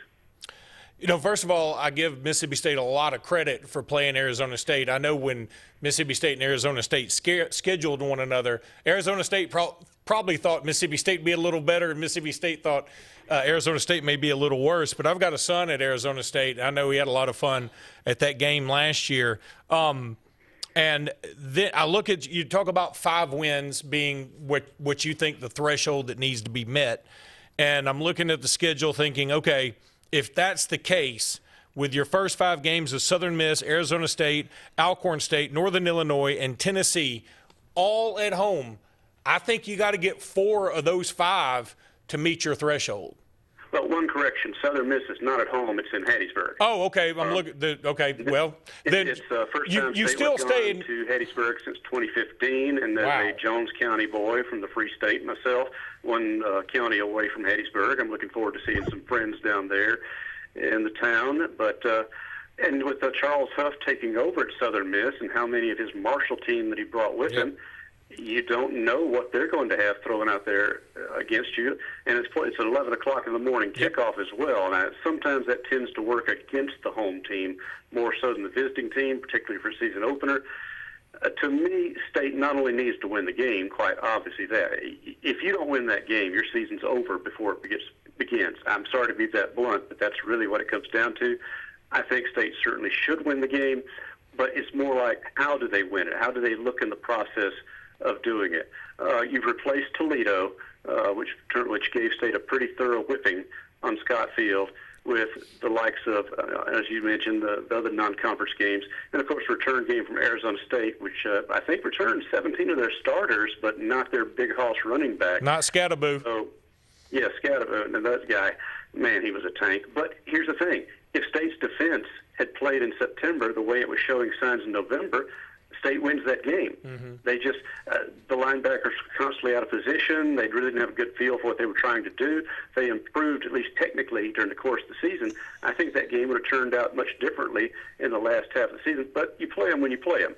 So State's got to win its 4 non-conference games, and then you take your chances with the likes of Tennessee, which still has plenty of talent. Trying to get a new quarterback out there at this point. The problem, too, is some of your winnable games like Arkansas and Missouri, and I say winnable, in the 40 to 60 range %, you're on the road. So then it comes down to, how do you feel about the Egg Bowl in your last game? If Jeff Levy beats that 5-win plateau and gets Mississippi State into a bowl game in his second season, he might get Coach of the Year, but he definitely deserves it, and it's exactly the boost that he needs. And from then on, we'll just see how the recruiting continues to develop. All right, one more question. We'll let you go. I mean, just what's your impression of Jeff Levy? Is he right? Is he right for the job? Is he? Do you like the way that he's handled it so far? I do. He's focused in the sense that he knows what he wants to do and how to do it. He doesn't waste motion or time, whether it's in practice. I've always been, the practices we get to watch as media, he is extremely organized, as is his staff. They know what they're trying to do, and they get it done. Game-wise, his preparations, I don't see any lacks there where you can say, obviously, oh, well, they forgot to prepare for this, or they missed this, that kind of thing. The game plan wasn't sound. It just came down to your personnel knowing what to do and executing it there. I like what he's done, and I believe he has a great potential to pull this off. But again, he's at Mississippi State in the middle of a conference, which you have an idea now. I've given away how long I've been doing this by talking about the Skyriders and all. The SEC is not as good as it was 2 years ago, I don't think. And maybe realistically, I'm not sure any conference top to bottom is as good as they were at their peaks. The effect of the transfer portal and now soon the cap on your rosters is going to level a lot of talent out, and it's going to come down to what basketball used to be. My saying about basketball was, if you had a coach who could put enough talent together and didn't want to kill each other and make them play, you could win. I think football, to some extent, is turning to that as well. This is going to be a good test for Levy and his staff on how they assemble it. And one thing he's done that may not get a lot of attention, he brought in a couple of former head coaches as analysts and quality control people this year to give him another couple of eyes on how things are being done from their perspective. He's willing to listen to the older guys in this to learn in his own progress in what he's doing. So I think Jeff Levy is doing everything right. It comes down to, can he get the players to do it with?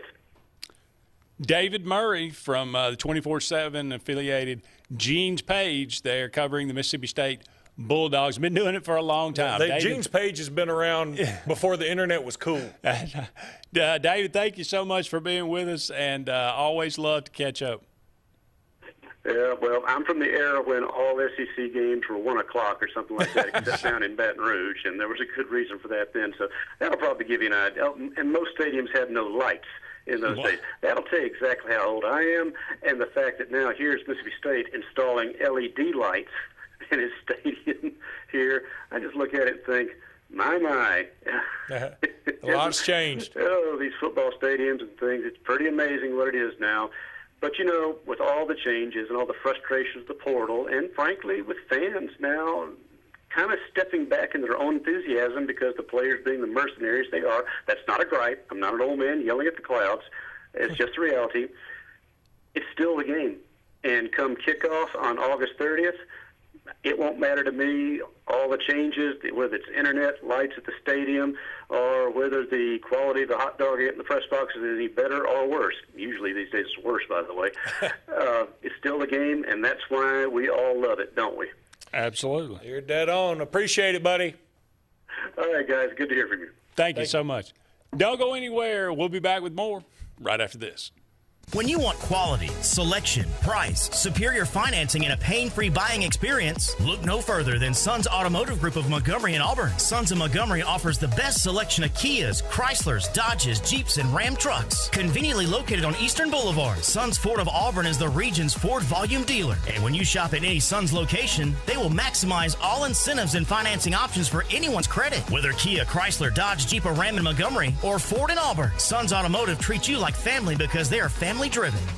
If you're tired of the same old and you're hungry for something really good, then it's time to go to JR's Sports Bar and Grill. JR's has the best fingers and wings around, and their menu is loaded with appetizers, burgers, salads, and so much more. Follow JR's on their Facebook to keep up with their live music events and drink specials. And if after a long day you just want to stay in, remember JR's delivers. Call in your order at 256-329-2328. JR Sports Bar and Grill, 145 Alabama Street in Alexander City.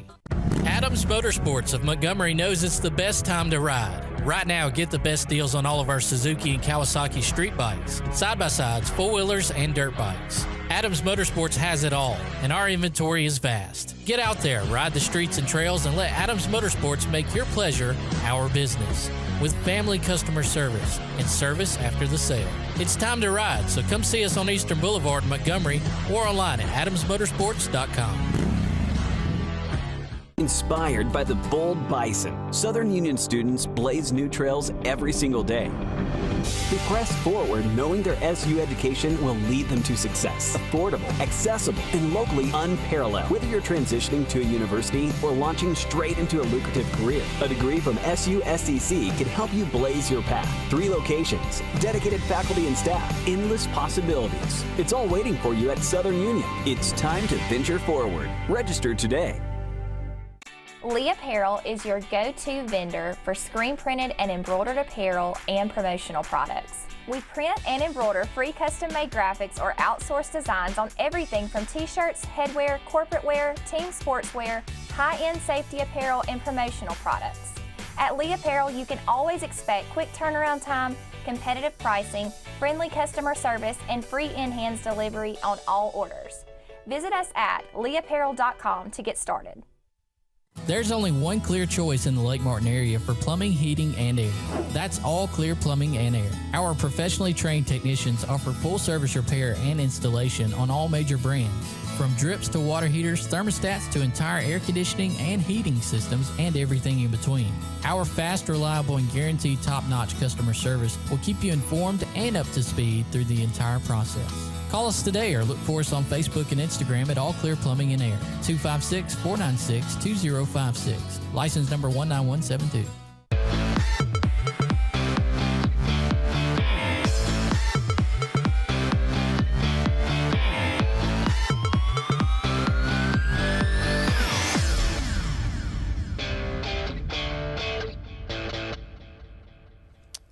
Welcome back, everyone, to Sports Blitz Live. Andy and Luke here with you. Thank you so much for all of you out there being with us tonight.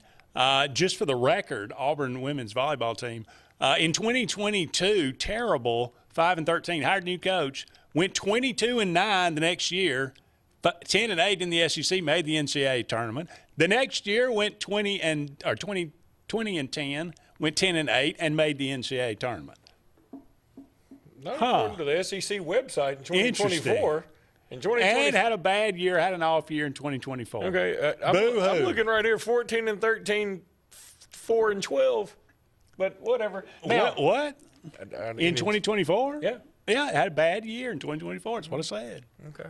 After 2 really good years, didn't win the Olympics. Making the NCAA tournament. Didn't win the Olympics. I never said they did. Jack Cole. Let me say this. I knew. Look, we had Mississippi State on. First of all, Andy and I discussed this during the break. Who would have thought we'd spend a lot more time talking to the Mississippi State guy than we would a Texas guy? Not number me. one. Number 2, It's always a bad sign when the guy who is your not necessarily your beat writer, but he covers your team full time and he's sort of a fan, and you say, "So tell us, what do you think about this year?" And he starts out with, "Well, whenever he's good." That means he's searching mentally for something positive to say. Well, you don't come off a 2-10 season, and usually with a lot of optimism. You remember? I mean, one year we had the guy from Arkansas on. That was one of the funniest segments I think we've ever done. It was. I mean, bad. he was just like He hated everything. God, what do you? Well, the Tennessee. What do you say? I mean, Bob Kessling for Tennessee for years was like, well, I think Bob retired, didn't he? I think he did. Yeah. Bob was a good dude. Oh yeah. We probably could get him on still. I bet he'd come on. I bet he'd come on just to. Bob, let's go. Let's take you back to 2014. But yeah, Mississippi State is. I think they're in for some trouble. I mean, the problem with Mississippi State is they don't get to play a Mississippi State, and I don't look. I know Mississippi State was ranked number 1 for several weeks in 2014. I know that. They've had some moments. Dak Prescott went there. They've had some moments where they were Derunya Wilson. But they just, in this new world order, it's going to be very difficult. And I just don't see how in the world they get to those 5 wins he mentioned. I just don't see it. And again, I was thinking, for Jeff Lebby, you appreciate anybody who is so confident they'll go after a challenge like Mississippi State.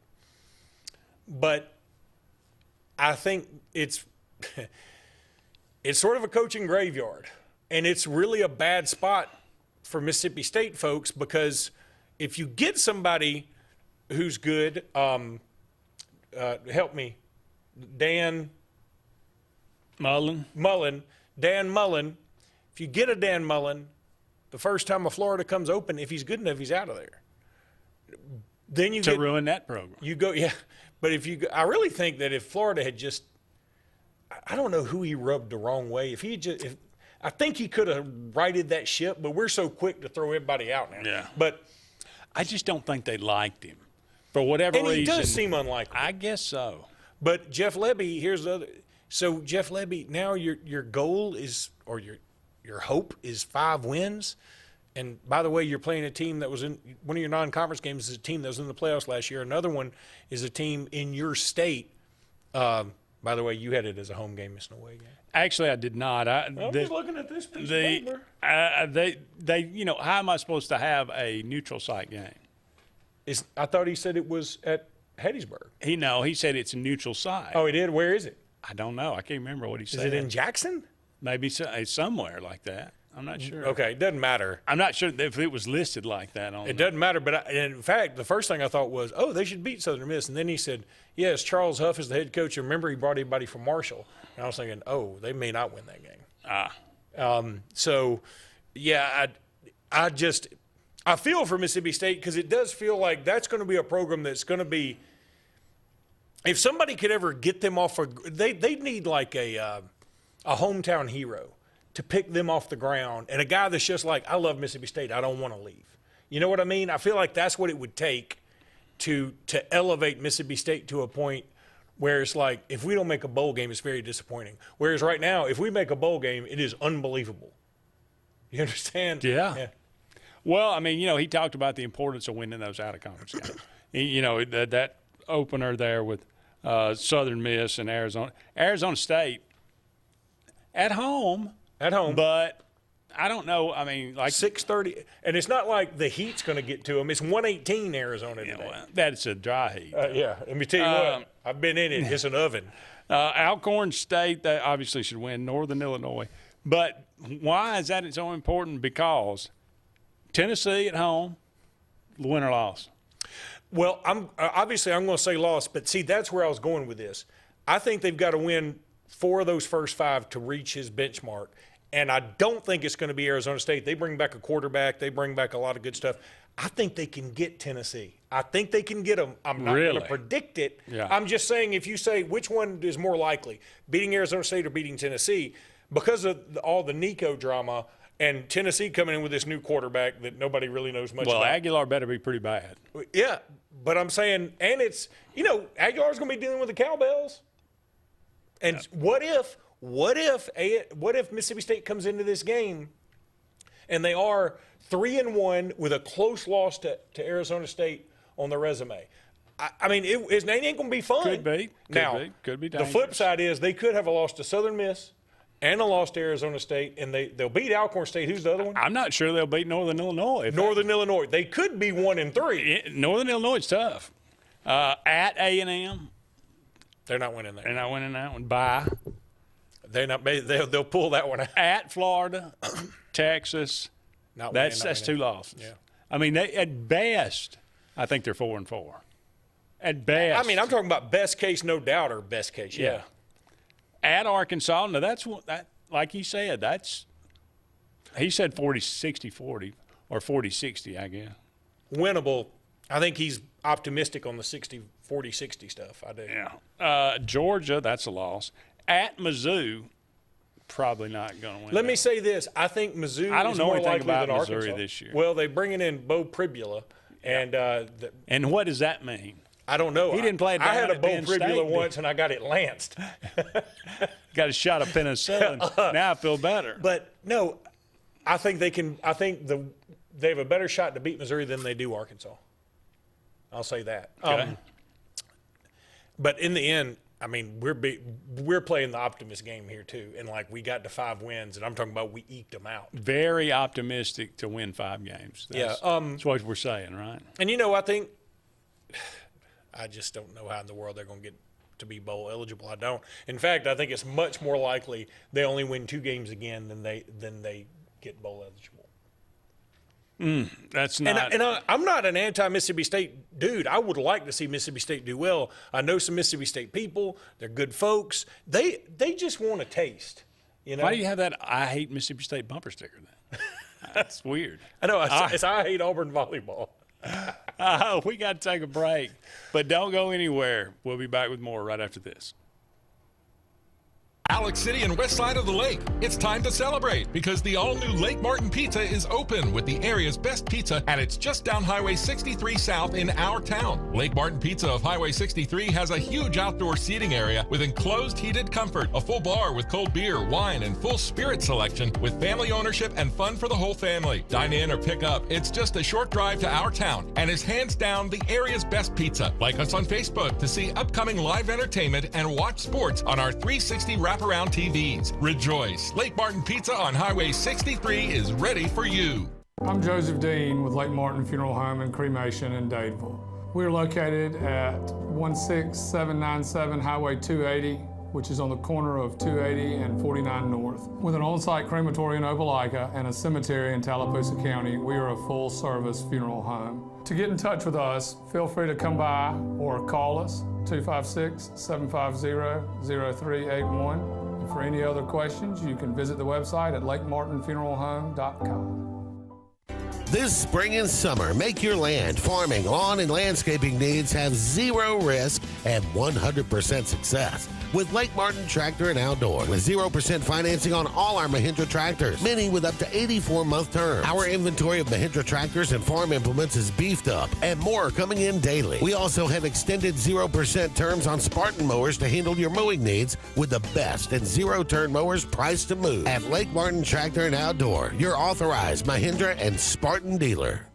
Heritage South Credit Union in Alexander City is your community credit union, and they have been for over 80 years. Heritage South Credit Union proudly serves Tallapoosa, Coosa, Lee, Chambers, Randolph, and Chilton counties. From checking to business accounts, to share savings to club accounts, to their kids club and investments. Visit them online at myhscu.com.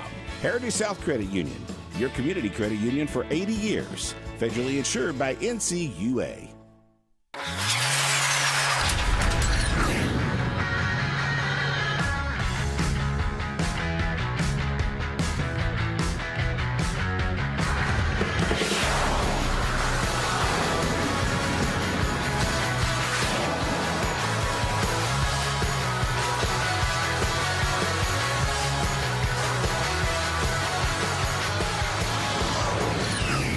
Visit Visit our new locations in Gadsden and Oxford today.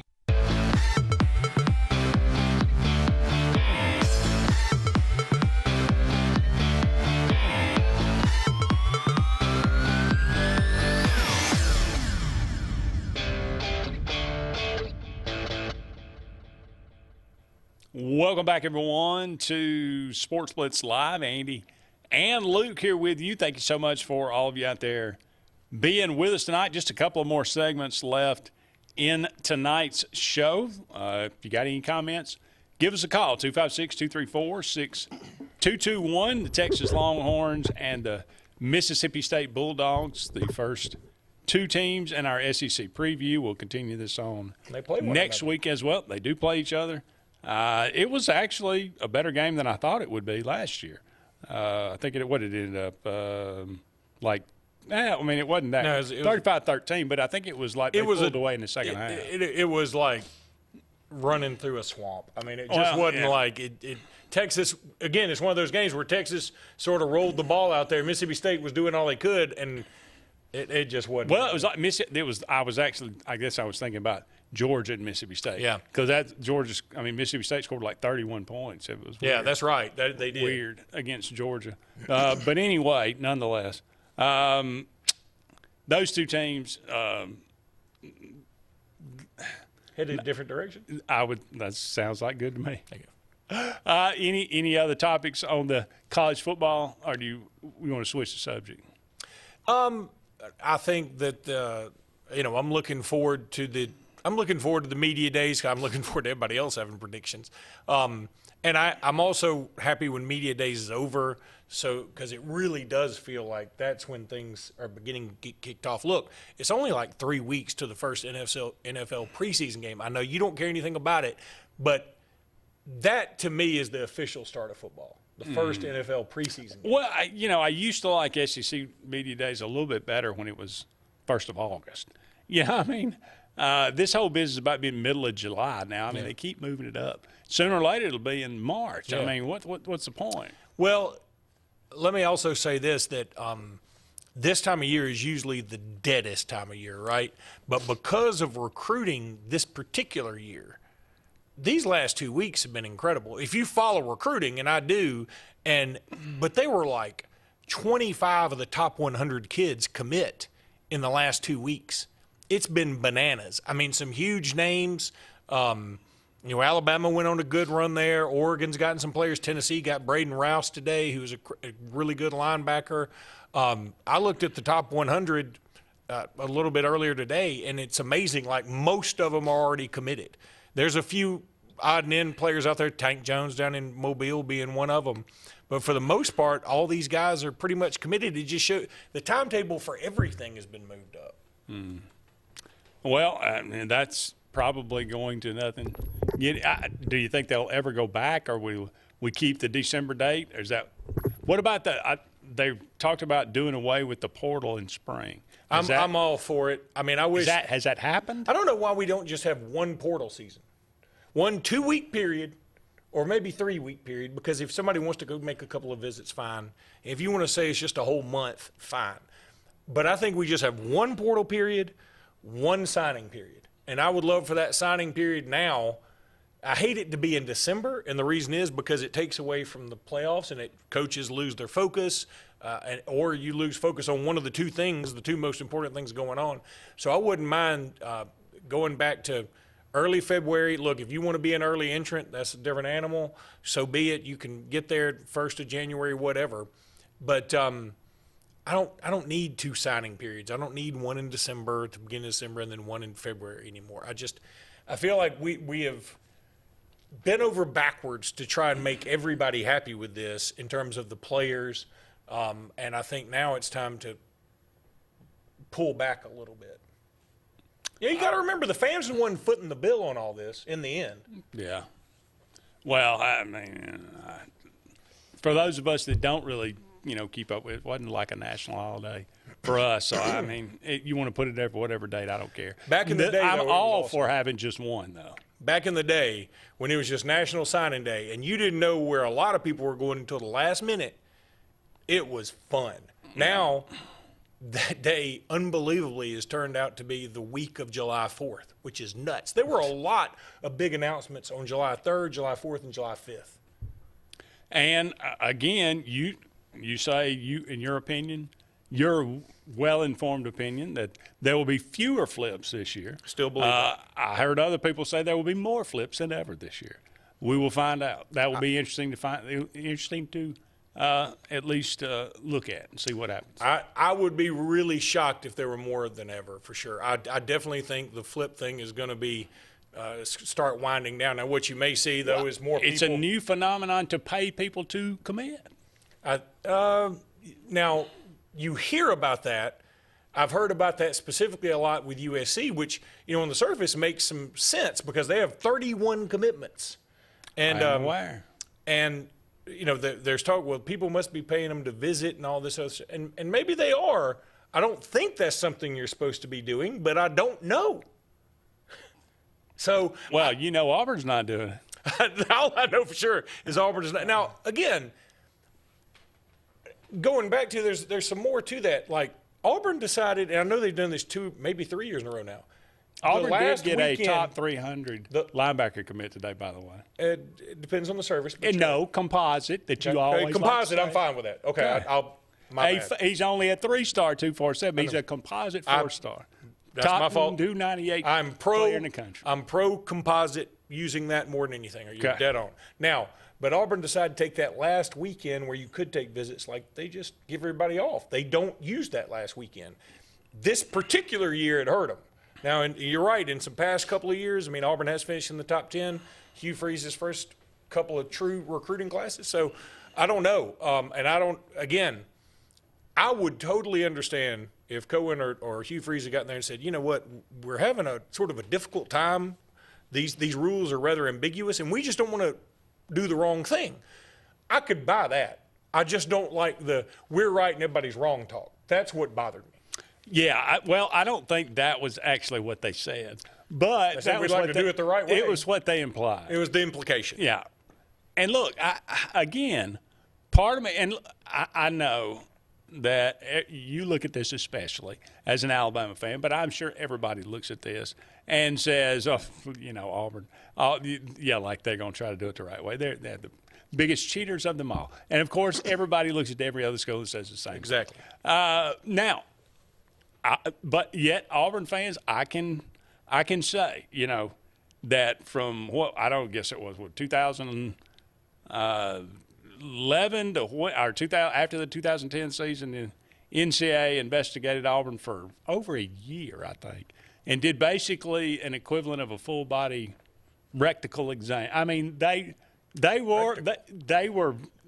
did it. Every cavity was looked into, and came out with basically nothing. So they were doing it, you would think, the right way. So at least I can say, if they want to, if that's the sword we're going to die on, or that's the hill we're going to die on, that's the sword we're going to fall on. That we're going to do it the right way. Okay, we'll see what happens. I think for anybody in the SEC outside of potentially Vanderbilt to accuse anybody else in the SEC is pretty hypocritical. But now I don't think it matters, and that's why, that's another thing. It sort of does take away the banter about it, because now it's like, yeah, we're supposed to be paying them, and if you aren't, that's on you. And that's right, too. And, again, but I miss those jokes. We're supposed to be paying them, but up to a point. The whole you can't just pay them through collectives and NIL anymore, pay for play. That's got to be a legitimate NIL thing. Well, I'm going to say again, what is legitimate? And the first time it would go to court, my guess is – the legitimate is if they don't do anything for it, it's not legitimate. Well, again, now look, I'm playing devil's advocate. Okay. I know where you're going with this, and I'm on your side in theory. But let's just say somebody said, hey, I want that guy on my team. To me, he's worth $2 million because I love Ole Miss. Mm-hmm. To me, he's worth $2 million. And who are you to say what he's worth and what he's not worth? I'm going to give it to him because it's sort of like, what was it? Hunter Biden's art was selling for $500,000 to some people. I bet it doesn't sell for $500,000 now. Because, see, at the time it was worth that because there was probably some kind of kickback. Now there's nothing he can do for you. So it's not the value of the player. It's the value of the NIL deal. It's to say, but it comes down to the value of the player. No, well, okay, no. There's, as I understand it, in my interpretation, I hear you. They say the clearinghouse looks at the NIL deal and says, okay, this person, this player is going to sign autographs or whatever, or they're going to do whatever, and they're going to pay this amount of money. Well, if that workload, you can't say, well, they're going to show up twice, drink a Coca-Cola for 5 minutes, Why? and we're going to pay them $2 million up, because that's not market value for that. It is, but if somebody's willing to pay it, it is market value. It's not market value for the service provided. Sure it is if somebody's willing to pay it. And again, I'm on your side. I don't want it to be that way. Mm-hmm. But the only way to keep it from being that way is to collectively bargain something like the NFL or Major League Baseball or whoever. And see, when we get into that, boy, it really has crossed over the threshold. But see, now we've got 135 Division I teams. We finally come to the realization that there's no governing body that's going to be able to keep an eye on all of them. And then if you say, okay, what if the governing body keeps an eye on each individual office and each individual conference?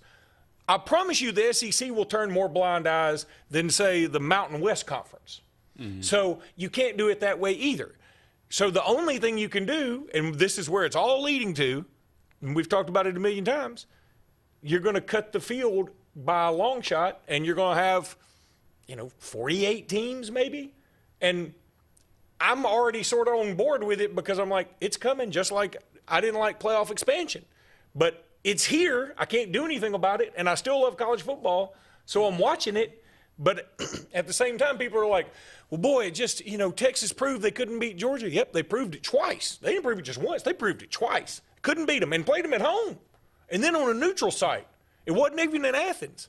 And guess what? They still got to go to the playoffs and still had a shot to play for a national championship. SMU didn't beat anybody of any relevance practically all year. They get a chance to play for a national championship.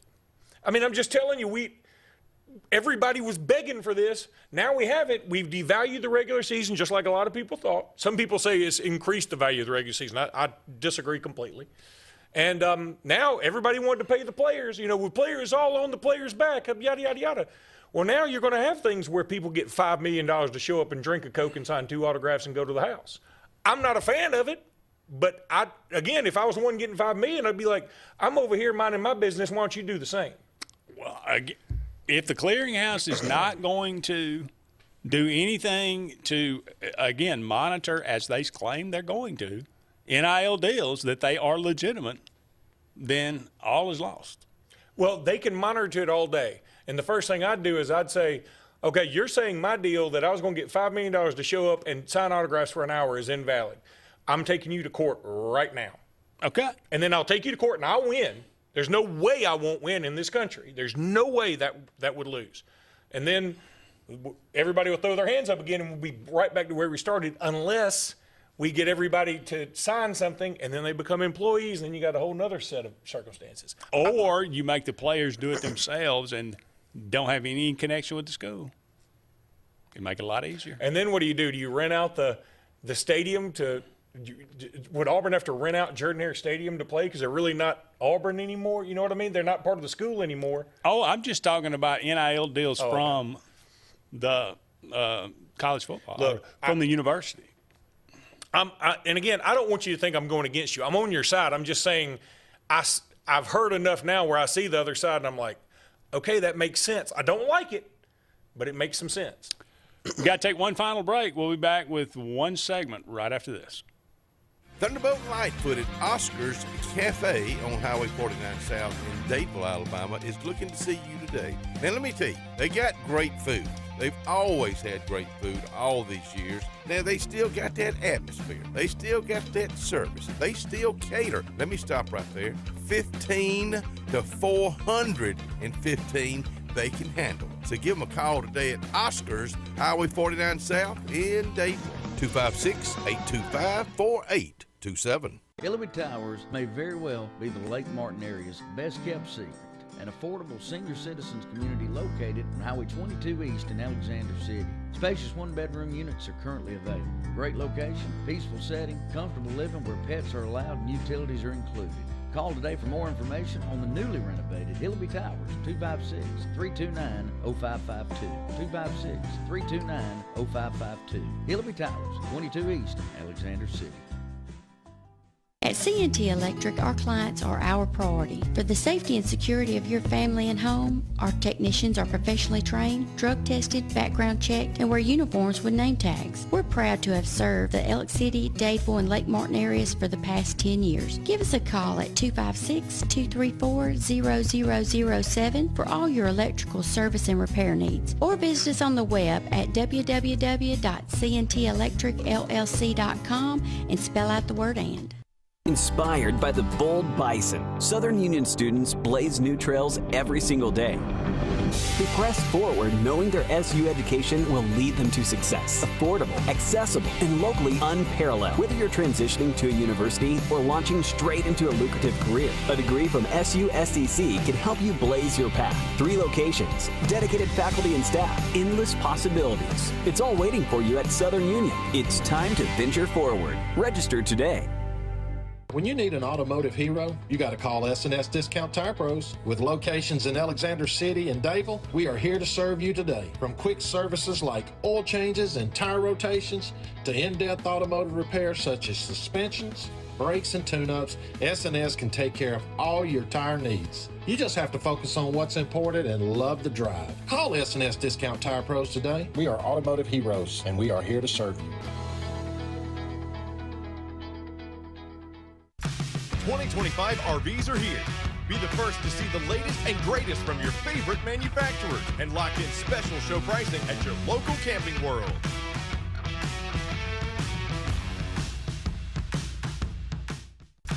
'25 RVs are here. Be the first to see the latest and greatest from your favorite manufacturers and lock in special show pricing at your local Camping World.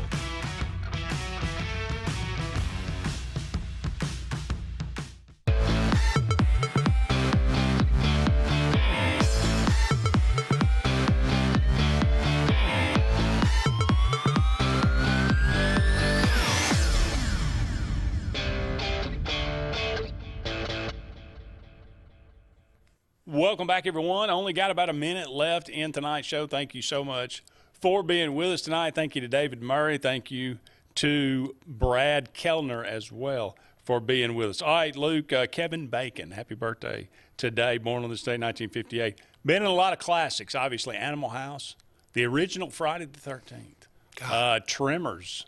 That was great. Oh, well, there's big slugs in the ground. I love Tremors. They had too many after. Yeah, that's true. It was way sequels. too many. Also, Footloose. Yep. Classic. How about, rank these: A Few Good River Men, Wild, A Few Good Men, Apollo 13, Stir of Echoes, one of my favorites. Yeah, it's not bad. The River Wild, Yep. with Meryl Streep, by the way, and Flatliners. Ooh, Flatliners. The first one. Few Good Men, of course, yeah. No, Flatliners. Well, yeah, I don't consider the other one even. Yeah. Boy, I'd go A Few Good Men. I mean, The I think that's reimagining. good. Yeah, I mean, The Few Good Men has got to be. I mean, and then you can't handle the truth. You can't. I mean, and then I think I might go Flatliners. It was good. But anything with Meryl Streep in it. That was a really good man. What an That's interesting before role she for went her. crazy, Yeah. too. Yeah. She crazy? Everybody's crazy. Yeah. Everybody in Hollywood. Yeah. But anyway, all right. That'll wrap it up because we're out of time. Sure. So we've gone over. Thank you for like all the of Big you. 12. I'm not ranking anything. Thank you. We're all, for all of you out there being with us, back on the air next Tuesday, same time, same channel. For Luke Robinson, I'm Andy Graham. So long for now. We'll talk again soon. Summertime is a special time. Time on the water, time away from work, and more time with family and friends. Make sure your heart is ready for the season with an appointment at the UAV Heart and Vascular Clinic at Russell Medical. I'm Dr. Kevin Sublett, and our entire clinic is dedicated to keeping your heart healthy. We're right here in your own community and backed by the knowledge and expertise of UAB Medicine. Make an appointment today by calling 256-234-2644 or visit uabmedicine.org/HeartRussell. Ivy Creek Healthcare is excited to showcase their newest clinic, Ivy Creek Family Care of Lake Martin, located conveniently near the main entrance to Stillwater's on Highway 49 South in Dadeville. Ivy Creek Family Care of Lake Martin is an urgent care with walk-ins welcome. Whether you need lab work, x-rays, or immediate care, find comfort here at Ivy Creek Family Care of Lake Martin. Ivy Creek, here when you need us most. 256-827-5379. Lee Apparel is your go-to vendor for screen printed and embroidered apparel and promotional products. We print and embroider free custom-made graphics or outsourced designs on everything from t-shirts, headwear, corporate wear, team sportswear, high-end safety apparel, and promotional products. At Lee Apparel, you can always expect quick turnaround time, competitive pricing, friendly customer service, and free in-hands delivery on all orders. Visit us at leeapparel.com to get started.